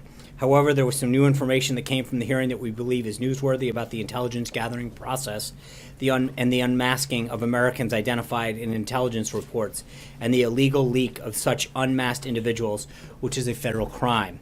Director Comey told the House Intelligence Committee that certain political appointees in the Obama administration had access to the names of unmasked U.S. citizens, such as senior White House officials, senior Department of Justice officials, and senior intelligence officials. Before President Obama left office, Michael Flynn was unmasked, and then illegally his identity was leaked out to media outlets, despite the fact that, as NSA Director Rogers said, that unmasking and revealing individuals endangers, quote, national security. Not only was General Flynn's identity made available, Director Comey refused to answer the question on whether or not he had actually briefed President Obama on his phone calls and activities. Director Comey called these types of disclosures of classified information a threat to national security and said he will investigate and pursue these matters to the full extent of law. He also said that the leaking of classified information had become, quote, unusually active in the time frame in question. It's also important to note that both Directors Comey and Rogers told the committee that they have no evidence that votes were changed in the swing states the president had won. I think that pretty much, until we get the ending of this hearing, I don't know that I want to comment too much further. And with that, I'm glad to take a few questions. Jonathan. Sean, does the president still have complete confidence in FBI Director Comey? There's no reason to believe he doesn't at this time. John. He said, wait, no, he said that there is no information to support the allegations that the president made against President Obama. At this time. So is the president prepared to withdraw that accusation and apologize to the president? No, we started a hearing. It's still ongoing. And then, as Chairman Nunes mentioned, this is one in a series of hearings that will be happening. I think there's, as I noted last week, there's also a lot of interesting news coming out of that in terms of the activities that have gone on to reveal the information on American citizens that have been part of this, particularly General Flynn. There's a lot of things that aren't being covered in this hearing that I think are interesting. That since it's ongoing, I'll leave that for now. But I think there's a lot of areas that still need to be covered. There's a lot of information that still needs to be discussed. The director also said he's investigating the links and the possibility of coordination between the Trump campaign and the Russians. Given that the president just this morning said that the Democrats made up the Russia story, why would the FBI director be investigating a story if it's simply... I don't think that's what he said, but again, look at what... No, he did. He said that he's investigating the nature of any links between individuals associated with the Trump campaign and the Russian government, and whether or not there was any coordination. Correct. But again, investigating it and having proof of it are two different things. You look at the acting Obama CIA director said that there's smoke, but there's no fire. Senator Tom Cotton, not that I'm seen and not that I'm aware of. You look at Director Clapper, not to my knowledge. Senator Chris Coons, Democrat from Delaware, I have no evidence of collusion. I mean, there's a point at which you continue to search for something that everybody who's been briefed hasn't seen or found. I think it's fine to look into it, but at the end of the day, they're going to come to the same conclusion that everybody else has had. So you can continue to look for something, but continuing to look for something that doesn't exist doesn't matter. There is a discussion, I heard some names floated around before, that were hangers-on on the campaign. And I think at some point, people that, got thrown around at the beginning of this hearing, some of those names, the greatest amount of interaction that they've had is had cease and desist letters sent to them. So Like the Roger Stones and the Carter Pages? Yeah, exactly. The Carter Pages, yes. But I mean, those people, the greatest amount of interaction that they had with the campaign was the campaign apparently sending them a series of cease and desist letters. So again, I think that when you read a lot of this activity about associates, there is a fine line between people who want to be part of something that they never had an official role in and people who actually played a role in either the campaign or the transition. Julie. I just have two quick questions on the hearing today. Does the president, now that we know that there is an ongoing investigation by the FBI, does the president stand by his comments that he's not aware of any contacts that his campaign associates had with Russia during the election? Yes. Okay, and then the second one is, has anyone from the White House... Well, can I just amend the first? Sure. Obviously, just to be clear, I know that I'm trying to think through this for a second because obviously General Flynn, Right. but again, During the campaign, right, before the election. and I'm not aware of any at this time, but even General Flynn was a volunteer of the campaign. And then obviously there's been this discussion of Paul Manafort, who played a very limited role for a very limited amount of time. But beyond, But are you hey, Jonathan, hold on. Can you stop interrupting other people's questions? Hey, Jonathan, somebody's asking a question. It's not your press briefing. Julie's asking a question. Please calm down. Julie. Are you saying then that the president is aware of contacts that Manafort... No, nothing that hasn't been previously discussed. I just don't want to make it look like we're not aware of the stuff that's Understood. And then the second thing is, anyone from the White House up to the president been interviewed by the FBI as part of this investigation? not that I'm aware of. Mara. You said that you made a point of saying that Comey refused to say whether he had briefed Obama about the investigation, and also the president on his official account tweeted the same thing today. Comey made a point today of saying, please do not draw any conclusions from my ability to confirm or deny anything, but you are drawing a conclusion from that. So I think we're pointing it out. I mean, we're making a point that it is not known, and I think there's further. I mean, to everyone who was looking for a conclusion today, I think there's a lot more that needs to be discussed and looked at before we can jump to a conclusion about. Hold on, but I think the point is that in the same token, you've got individuals that want an answer. And at the same time, there's clearly a lot of information that still hasn't come out or been discussed. So you're looking for forward to this investigation. I think that there is a lot more to come, is the answer that I. The reason that I'm asking this question is you said that they are going to come to the same conclusion of everybody else. My point is that. So you already know what the conclusion No. is. What I'm getting at is that there is this media narrative that continues to talk about collusion that exists, and yet every person that's been briefed, Nunes, Tom Cotton, Chris Coons, Democrat of Delaware, Clapper, the Obama appointee, have all said that nothing that they've seen makes them believe that there was any collusion. And I think there's a difference between talking about an investigation into the 2016 election, which we all know, and any evidence of collusion. There is no evidence, according to the people that have been briefed, of any collusion or activity that leads them to believe that exists. I think that is an important point that gets overlooked over and over and over again. It's fine to look into it, but they are going to come to the same conclusion of everybody else, that this collusion doesn't exist. So you already know. No, I don't. No, that's not what I'm saying. What I'm saying is that every single person, because what the director said today is that there's an ongoing investigation. My point is to say that everybody who's been briefed on that investigation, there's an assumption that because of an investigation, it must mean that it's about something. My point to you is that there's an assumption on behalf of most people in the media about what that investigation must mean.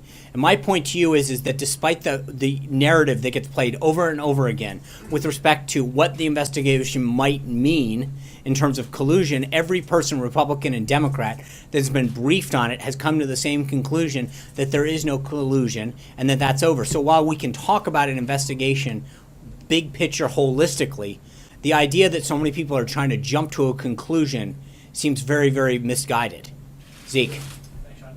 Two quick ones. First, just off the Tillerson briefing with the president, will you expect the invitation to President Xi for that summit that been reported on for next month to be, was that extended on that trip? Do you expect that to be taking place early April 5th, 6th, 7th? I'll try to have more of a readout afterwards. I know that they're going to talk extensively about what he accomplished in both, Japan, South Korea, and obviously in Beijing. But I'm going to let the Secretary of State debrief the president before I get ahead of deciding what was discussed in Beijing. And, back to the previous topic, I was hoping you could square the circle a little bit. You said in the case of the president's tweets that there's an ongoing investigation. That more things will come out that may justify that. But in the case of the collusion charge, you listed all the people who said there's no investigation there. Why, in one case, is that sufficient to say that there is no, you can rule out collusion now, versus in the other case you say, oh, there's going to be more information coming out that will prove well, I'm these not tweets because again, I think there's a difference. I'm not ruling anything out. I'm merely explaining to you that every person, Republican, Democrat, Obama, that served in the Obama administration across a broad section. tweets. In terms of what? That there aren't. But I think that there's on the investigation itself, we know from the people who have been briefed. On the other piece of it, we know that it's an ongoing thing, and that even according to the Department of Justice, in terms of the information that's been provided, and Chairman Nunes, that they are still at the beginning of this process. That is a very different thing than a group of people saying there is an ongoing investigation, and from what we've been briefed, there is no evidence to suggest any type of conclusion. That's a difference. Hunter. Thanks, Sean. On a slightly different topic, in his first 8 weeks in office, President Trump has made at least 10 trips to the golf course. He regularly used to criticize President Obama for spending time on the course. How is his golf game any different? Well, I think two things. One is you saw him utilize this as an opportunity with Prime Minister Abe to help foster deeper relationships in Southeast Asia, and have a growing relationship that's going to help U.S. interests. How you use the game of golf is something that he's talked about. Secondly, we went to he had a mini cabinet meeting the other day 2 weekends ago down at his club in Virginia. And I remember so many people jumping to the conclusion that he was going down and playing golf. Just because you go somewhere doesn't necessarily mean that you did it. So on a couple occasions, he's actually conducted meetings there. He's actually had phone calls.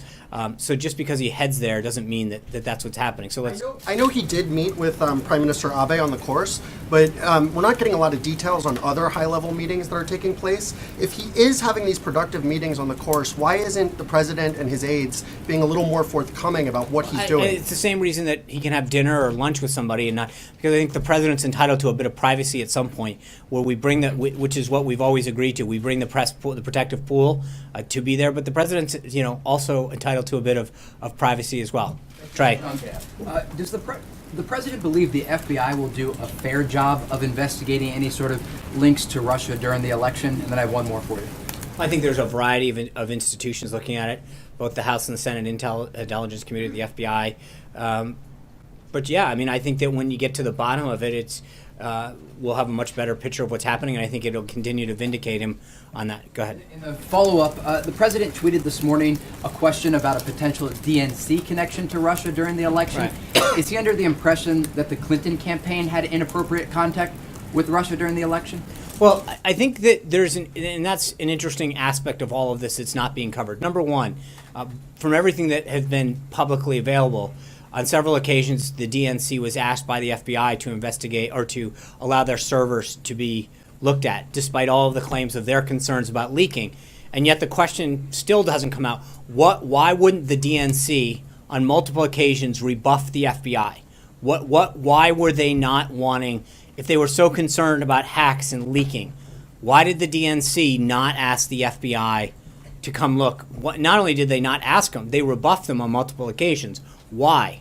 What are they hiding? What were they concerned of? But I think there's a serious question. I mean, they're very clear about the concerns that they have, and as well as all of the leadership in the Democratic Party. And yet, when it came to hacks and leaks out of the DNC, and they're quick to jump to the conclusion about who did it, and yet they wouldn't allow the FBI to investigate it. There's a whole second set of concerns here in terms of what was Hillary Clinton's role. I mean, you look at the Obama history of the Obama administration and the Clintons' involvement with Russia in terms of donations that the Clintons received from Russian entities. The idea that they sold off tremendous amount of the uranium to the Russian government, and yet where was the concern for that? What are we doing to look into that? It was the Obama administration in 2009 that talked about a reset with Russia and a desire to reset relationships. It was Hillary Clinton who signed off on the deal that gave a Russian company 1/5 of the U.S. uranium supply. Where is the questioning about that? What did they get? There was discussion the other day about a Russian official noting that both campaigns they sought to do it. Where is the concern about their efforts on the Hillary Clinton thing? The Democrats and the Democratic Party and a lot of those individuals are quick to point fingers, and yet when it comes to discussing their own collusion or questions involving their involvement with Russian officials or buy-offs to the Russians, there's no discussion there. So you've got to wonder on both sides, where's the parity when it comes to these kind of investigations? Margaret. John, what constitutes conclusive evidence for the president on this front when you say there's more to come forward? You've got the FBI director saying nothing to back up the president's tweets about wiretapping former head of the DNI, House Intelligence Committees. I mean, we've had a series of officials. So when does this end for the president? Is it March 28th? It's not a question of a date. It's a question of where we get answers. You look at someone like Michael Flynn, and you ask the question, how does an American citizen who should be protected by law from having their identity unmasked, how does that happen? Because you got to think about it like this. The FBI and all of the relevant intelligence agencies have access to this document. They can figure out who it was, right? Hold on. So who it was? Hold on. In other words, the wiretapping of the president. That's the listen, claim. I understand that. What I'm getting at is that there's a lot of information that we have come to learn about what happened in terms of surveillance throughout the 2016 election and the transition. And when you look at somebody like Michael Flynn and you realize that while they might have been looking at somebody else at that time, how does somebody's name that's protected by law from being disclosed get put out in the public? Why was it put out in the public? Because the people in the intelligence community would have had access to that information. They could have found out who it was. But yet, you've got to question, why was a name that should have been protected by law from being put out into the public domain put out there? What were the motives behind that? What else do we need to know? Who was behind that kind of unmasking? So are you saying the President has evidence that we have No, yet no, to be I am saying that there's a lot more questions that need to get asked about what was being done in terms of surveillance, who was being surveilled, why were they being surveilled, what techniques, why are certain people being sort of, quote, unmasked and having their identity known. What was going on? But there's a lot more questions than answers that need to get asked. Who does the president trust to provide those And I answers think we've if talked not about the heads of all those agencies? And we've talked about this ad nauseum, that the House and the Senate Intelligence Committees are looking into this. Today is the first of several hearings that Chairman Nunes intends to call. Senator Burr has already talked about it. There's a ways to go, and I get that you guys want to know the end of the book right now, but we're on the first chapter of this process. Steve. So Burr and Nunes, he does trust them. Of course. To provide We've put out a statement saying so much that we asked them to look into it. So I don't think it should come into any surprise that that's where we have noted multiple times that that's where the president believes the appropriate place in the process and the for all of these documents to go through. Steve. The president said he had a lot of meetings over the weekend on North Korea. Who were those meetings with, and what was his reaction to North Korea's test of this new rocket engine? Well, I think we continue to be concerned with North Korea's activity. That's why not only have we continued to have conversations with officials in Japan and South Korea, but continue to urge China to step in and to play a larger role in deterring both the ballistic and other missile threats that North Korea plays. I will try to have a further readout on some of those conversations, but I think there is a growing concern about North Korea. I think that is part of what Secretary Tillerson is going to be discussing with him during their meeting. And did Tillerson get a promise from China to weigh in more on North Korea? I think he sent a very clear signal that our policy of strategic patience is over. The President and the Secretary of State have an expectation that China employ multiple points of pressure on North Korea. We know that we don't agree 100% of the time with China, but as the State Department noted yesterday, both President Xi and Secretary Tillerson agreed that there are opportunities for greater cooperation between China and the United States, and acknowledged that there are and will be in the future differences between the two countries. But I think that Secretary Tillerson's trip continued to or helped set us down that path, and I think that the follow-on meetings that the leaders intend to have will be helpful in that vein. Given the talk last week about the budget, the priorities for the American tax dollars, the need to cut programs like, or make cuts to programs like Meals on Wheels and the ARC, is the president going to consider curbing some of his trips to Mar-a-Lago, which the GAO estimates could cost $3 million for a trip for the president to Palm Beach? Is he planning to cut those back at all, given his feelings about the priorities for the Americans' tax dollars? I think that is a vast reach to suggest. I mean, the presidents always travel, and I think the president, wherever he goes, he carries the apparatus of the White House with us. That is just something that happens. The president will continue to go and travel around the country and have meetings to solve the nation's problems. And again, I think because I know you took a little bit of a shot there. I think even the Washington Post, which is no friend to conservatives, even they sided with us that these false sort of narratives on Meals on Wheels. It's not a federal program. 3% of their total budget comes from a block grant that's passed through there. It's a state-run program. They had apparently a phenomenal weekend this week. I get that that's a cute program to point at, but it is false and misleading to us to try to make that narrative stick. So I know, to your point that all presidents travel, no president's traveled so often and so early to their own private residence. But President Bush went to Crawford. I mean, there are places. Often. I get it. But at the same time, the president's very clearly that he's worked 7 days a week. This is where he goes to see his family. He brings people down there. This is part of being president. John. Thank you, Sean.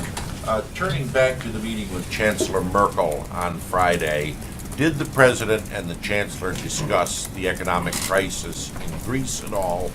And given the appointment of two officials to the Treasury Department who've been critical of the International Monetary Fund, does the administration see a new or different role for the IMF in resolving the Greek economic crisis? Let me refer you to the Treasury Department on IMF. I think the readout that we provided on the Chancellor's visit, speaks for itself. They spoke at length as far as what they discussed and what they meant. So I'm not going to step on that. Francesca. Thank you. Are you aware of any White House officials that are under investigation by the FBI? No. Okay. And you mentioned the hangers-on in the campaign earlier and Carter Page, but there was also a question about Roger Stone. Was he also in that category? Is he someone that the president is still in frequent contact with? Because he's often called an informal advisor to the president and a confidant of him. Mr. Stone is somebody that the president's known for a long time.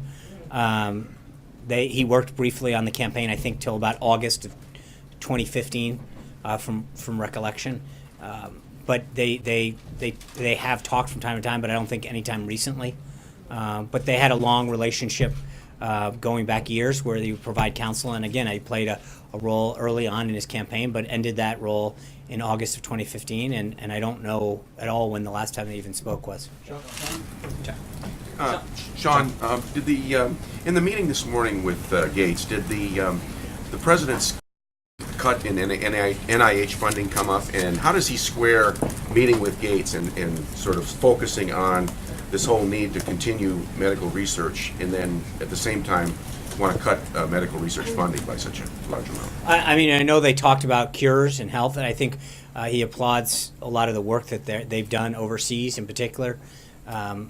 I don't have a full read on that yet, but I'll try to get you more on it. But look, we've discussed the NIH in particular. I think that there's this assumption in Washington that if you don't spend more on a subject that you're not caring as much. When you look at some of the agencies and departments and programs that we've seen, in many cases they're not meeting their mission. And I think there are cost savings that can be achieved, and so that you can focus the dollars that are being allocated towards a more effective use of the mission at hand. But it's interesting. I mean, only in Washington do you literally judge the success of something by how much money you throw at the problem, not actually whether it's solving the problem or coming up with anything. April. Sean, I want to go to a couple of topics. One, back on wiretapping, Comey said he had no information supporting that President Obama wiretapped President Trump. So with that, you have Schiff saying things like there are half-truths coming from this president, no truths, it's dangerous, we're alienating our allies, we need to be able to trust our president. And with that, I'm going to ask you, and I need an answer for this, how do you regain trust, as some view him as the boy who cried wolf? I think if you're citing Adam Schiff's political diatribe at the beginning as some sort of sense of, I mean, he literally went off. You want to talk about, hold on. You want to talk about a series of mistruths and misdirection. I think if you look at that opening statement, it was filled with those. So I don't need to use that as some basis for having to respond to. It was, I was watching a lot of the reporter response on Twitter initially to his sort of diatribe, and I think there were several folks that talked about how he's mischaracterizing and taking things way out of context. So to use that as the basis of some kind of authoritative... only saying there is no information. I think and at this point, and again, I think, April, I've addressed this multiple times, at this point, we are at the beginning phases of this, and we have ways to go. John? I asked specific on the budget. Yeah. Okay, on the budget. How, and this is kind of going back to... This is number 3 now. Not really, it's number 2, thank you. How is the president contributing to his own goal of reducing spending, the deficit and the debt, in his management of spending here at the White House?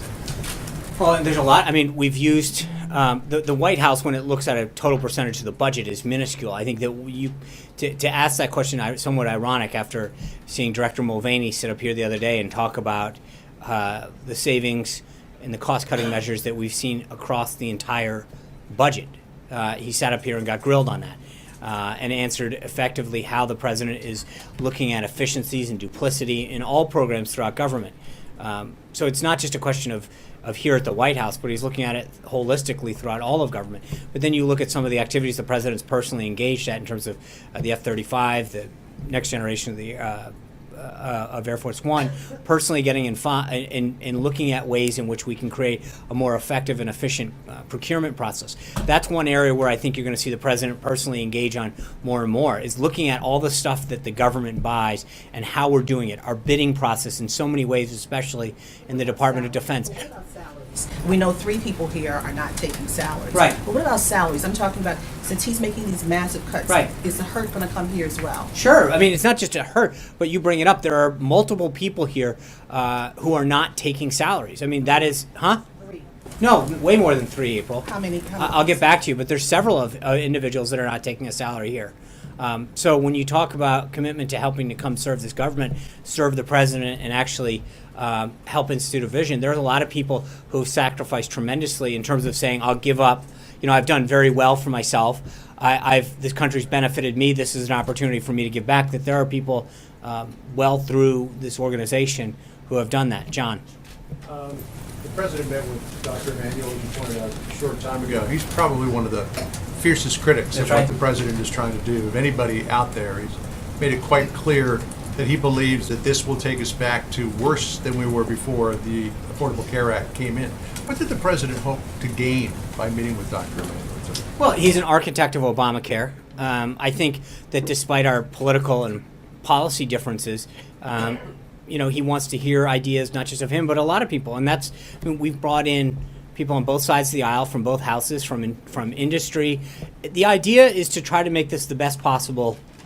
He talked to Elijah Cummings a couple weeks ago about drug prices. It's not about ideology or party. It's about instituting a patient-centric drug and health care system that benefits the American people and gives them the access and the price point that they can get health care and actually get coverage. So it is hearing his ideas, it's listening to his suggestions, and figuring out if we can make it better. Part of the manager's amendment that Speaker Ryan talked about is in large part because we've been listening and making it better and making it better. And as it continues to work its will through the process, it's not just the current bill, but it's also the additional legislation that's part of this overall 3-pronged process that we've talked about. So making sure that we do this right and we give the American people the best possible outcome is what this has always been about. The Speaker wants to get this in front of the House maybe by Thursday. How much will the plan change between now and then compared to what we saw voted on in the first 2 committees? And is the president going up to the Hill tomorrow? ENC, Ways and Means and Budget. Very first 2. And is the president going up to the Hill tomorrow morning? We don't have any announcements on the schedule at this time. He's going to continue to make sure that we do everything we can, and I'll leave the legislative piece up to Speaker Ryan. How much does he think it's Chairman going Sessions. to change between what we saw voted on by Ways and Means and It depends on how much. comments I think Speaker Ryan detailed some additions and ideas and suggestions on your network yesterday with Chris Wallace that he is considering. And I think as we continue to meet with folks, there's some staff level discussions that occurred over the weekend. There'll be more later this afternoon. And to the extent that we can make changes that I think enable us to maintain 218 votes, we will do it. Sarah. There are a number of the president's supporters on the Hill and elsewhere who worry that the president's refusal to drop the whole wiretapping issue will eclipse some of his other accomplishments. What message does the president have for his supporters who worry that this could be a rabbit hole that might diminish the other things he's trying to do, like health care? I think there'll be a lot of accomplishments, so they don't need to worry. We've got a lot of things coming down the pike, and I think whether it's health care, tax reform, his infrastructure plan, reforming government, immigration. I mean, I think we're going to have a lot of things to be very proud of that people on both sides of the aisle are going to be excited to see enacted, and so in due time there'll be plenty to be proud of. Sarah. Incidental figure in this campaign, that he worked for the campaign for 5 months. He was the campaign chairman. He was there for a number of pivotal decisions. So I'm wondering, how is that insignificant, and is the White House aware of any contacts between Paul Manafort and Russian operatives or suspected Russian operatives, and is that a cause for concern? Well, just so we're clear, I'm not dismissing Paul Manafort as a hanger-on. I was noting some other folks, as Jonathan pointed out. With respect to Paul, though, I believe, and again, I'm not looking to relitigate the election, but I believe Paul was brought on sometime in June, and by the middle of August, he was no longer with the campaign, meaning that for the entire final stretch of the general election, he was not involved. And so to start to look at some individual that was there for a short period of time, or separately individuals who really didn't play any role in the campaign, and to suggest that those are the basis for anything is a bit So ridiculous. are you saying it wouldn't be cause for concern if we found out that Paul Manafort was in contact with Russian operatives or suspected? No, Russian I think that, operatives? but to intimate, Chairman? right, no, but to intimate that somebody was there for 8 weeks and definitely not there in the final 3 months of the campaign, played some kind of lasting role that influenced, again, you realize, I think somewhere between August 12th or the 15th was when he ended his affiliation with the campaign. So my point is to suggest now that if you look at the final 3 months of the campaign, where none of the individuals in question that Democrats brought up over and over again today were affiliated with the campaign, to suggest that somehow shows some high-level collusion is a bit of a stretch, to say the least. And is the White House aware of any contacts between Paul Manafort and Russian operatives or suspected Russian operatives? No. Go ahead, Mark. Sean, you've been really critical of reports that are based on sources in the past. Today, it seems like the two headlines that we got out of the committee were, one, an official confirmation directly from the FBI and the Justice Department that there is an ongoing criminal investigation into whether associates of the sitting president had contacts with Russia and Russian operatives, and whether there was any coordination between those. And the second headline being that there is an official, you had questioned in the past, previously a couple weeks ago, when there were reports in our paper and others that the FBI director was indicating that there was no support for the president's tweets. You said, well, those are just reports, those are not coming from his mouth. He hasn't said it. Okay, we've now got it from his mouth directly in open testimony that there's no evidence that he has to support the president's tweets. I guess the question is, do those two facts, which are now on the record and not attributed to anonymous sourcing, does that cause this White House any concern?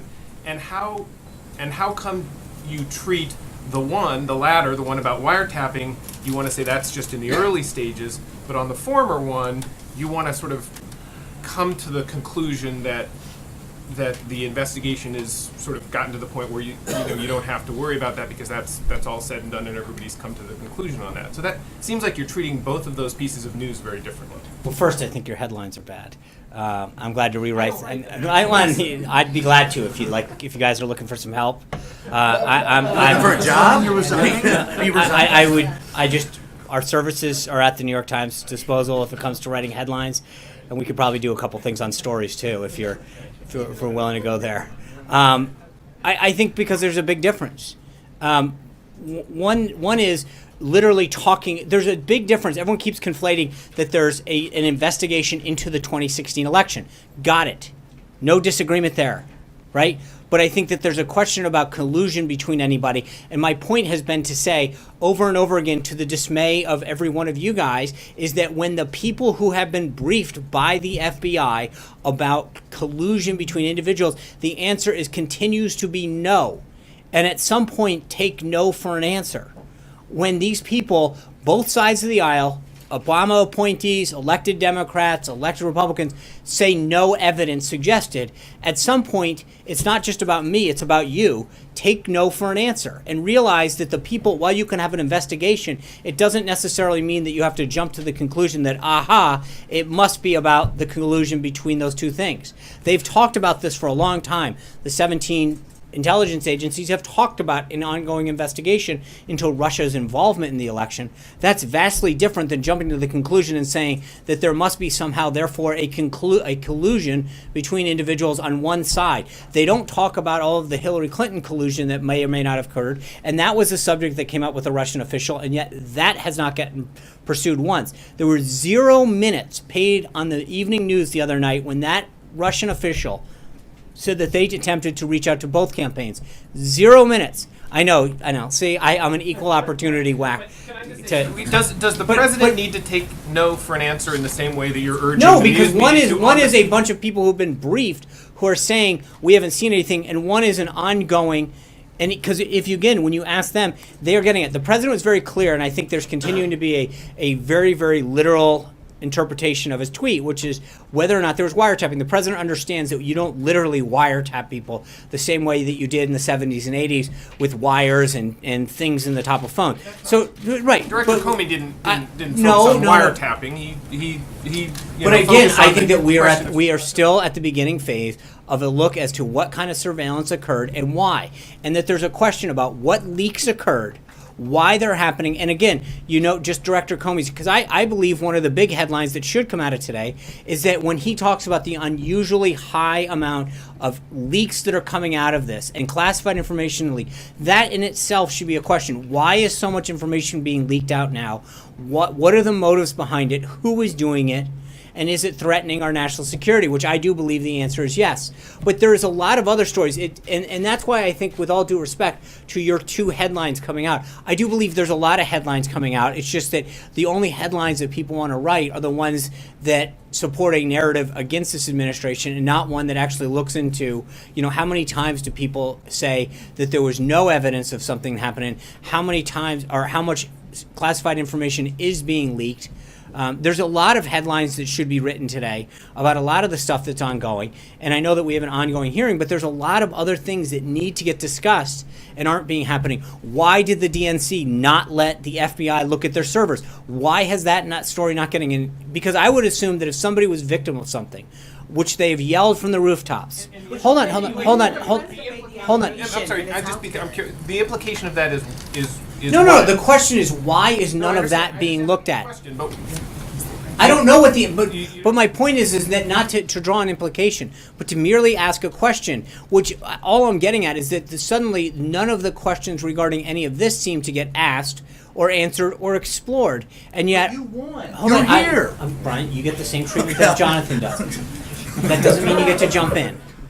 So the answer that I'm getting at is, why are none of those questions being asked? Why is no one taking no for an answer when it comes to all of these individuals saying that they've seen nothing? But there are a series of headlines that I would suggest need to get written, and frankly, stories. I'm glad to do that, as I offered. George. I'd like to try to clarify two things.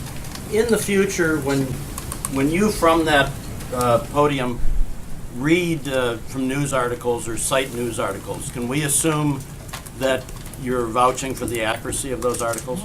I think merely reading a story that's in a paper is not vouching for it, it's reading the story. It doesn't put a Whitehouse in front. No, I think reading a series of things when asked a question, where is this narrative coming from, and citing a multitude of stories that are in the public domain is not necessarily endorsing everything. I read that's a silly, assertion. We're reading stories that you and your colleagues, and not necessarily you at National Journal, have put out, but there several people in here whose publications have put something out. Simply recitating those things is not an endorsement. The second thing is, when you talked to the British about the GCHQ thing, did you tell them that the White House would not raise that again, or can you talk about that conversation? There was merely an explanation of what we did and why we did it, which is what I just said to you, and that was it. Simply that. Thank you guys for that. We'll see you tomorrow. Hopefully some of you get a chance to go down today. If you don't, we'll have a readout. Thank you.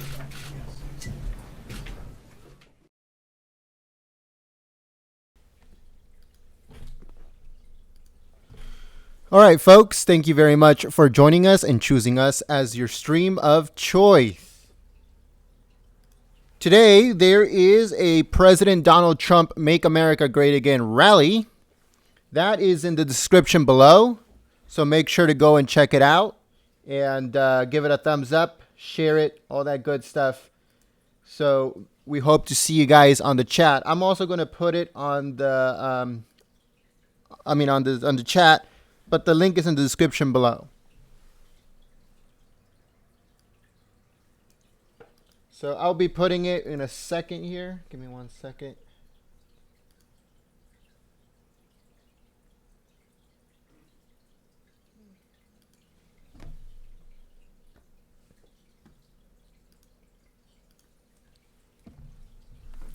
All right, so you'll be seeing the link for the rally that is today. It depends on what time zone you're in. So if you click the link, it'll tell you how long it is till the rally. So like I said, make sure to go and check it out.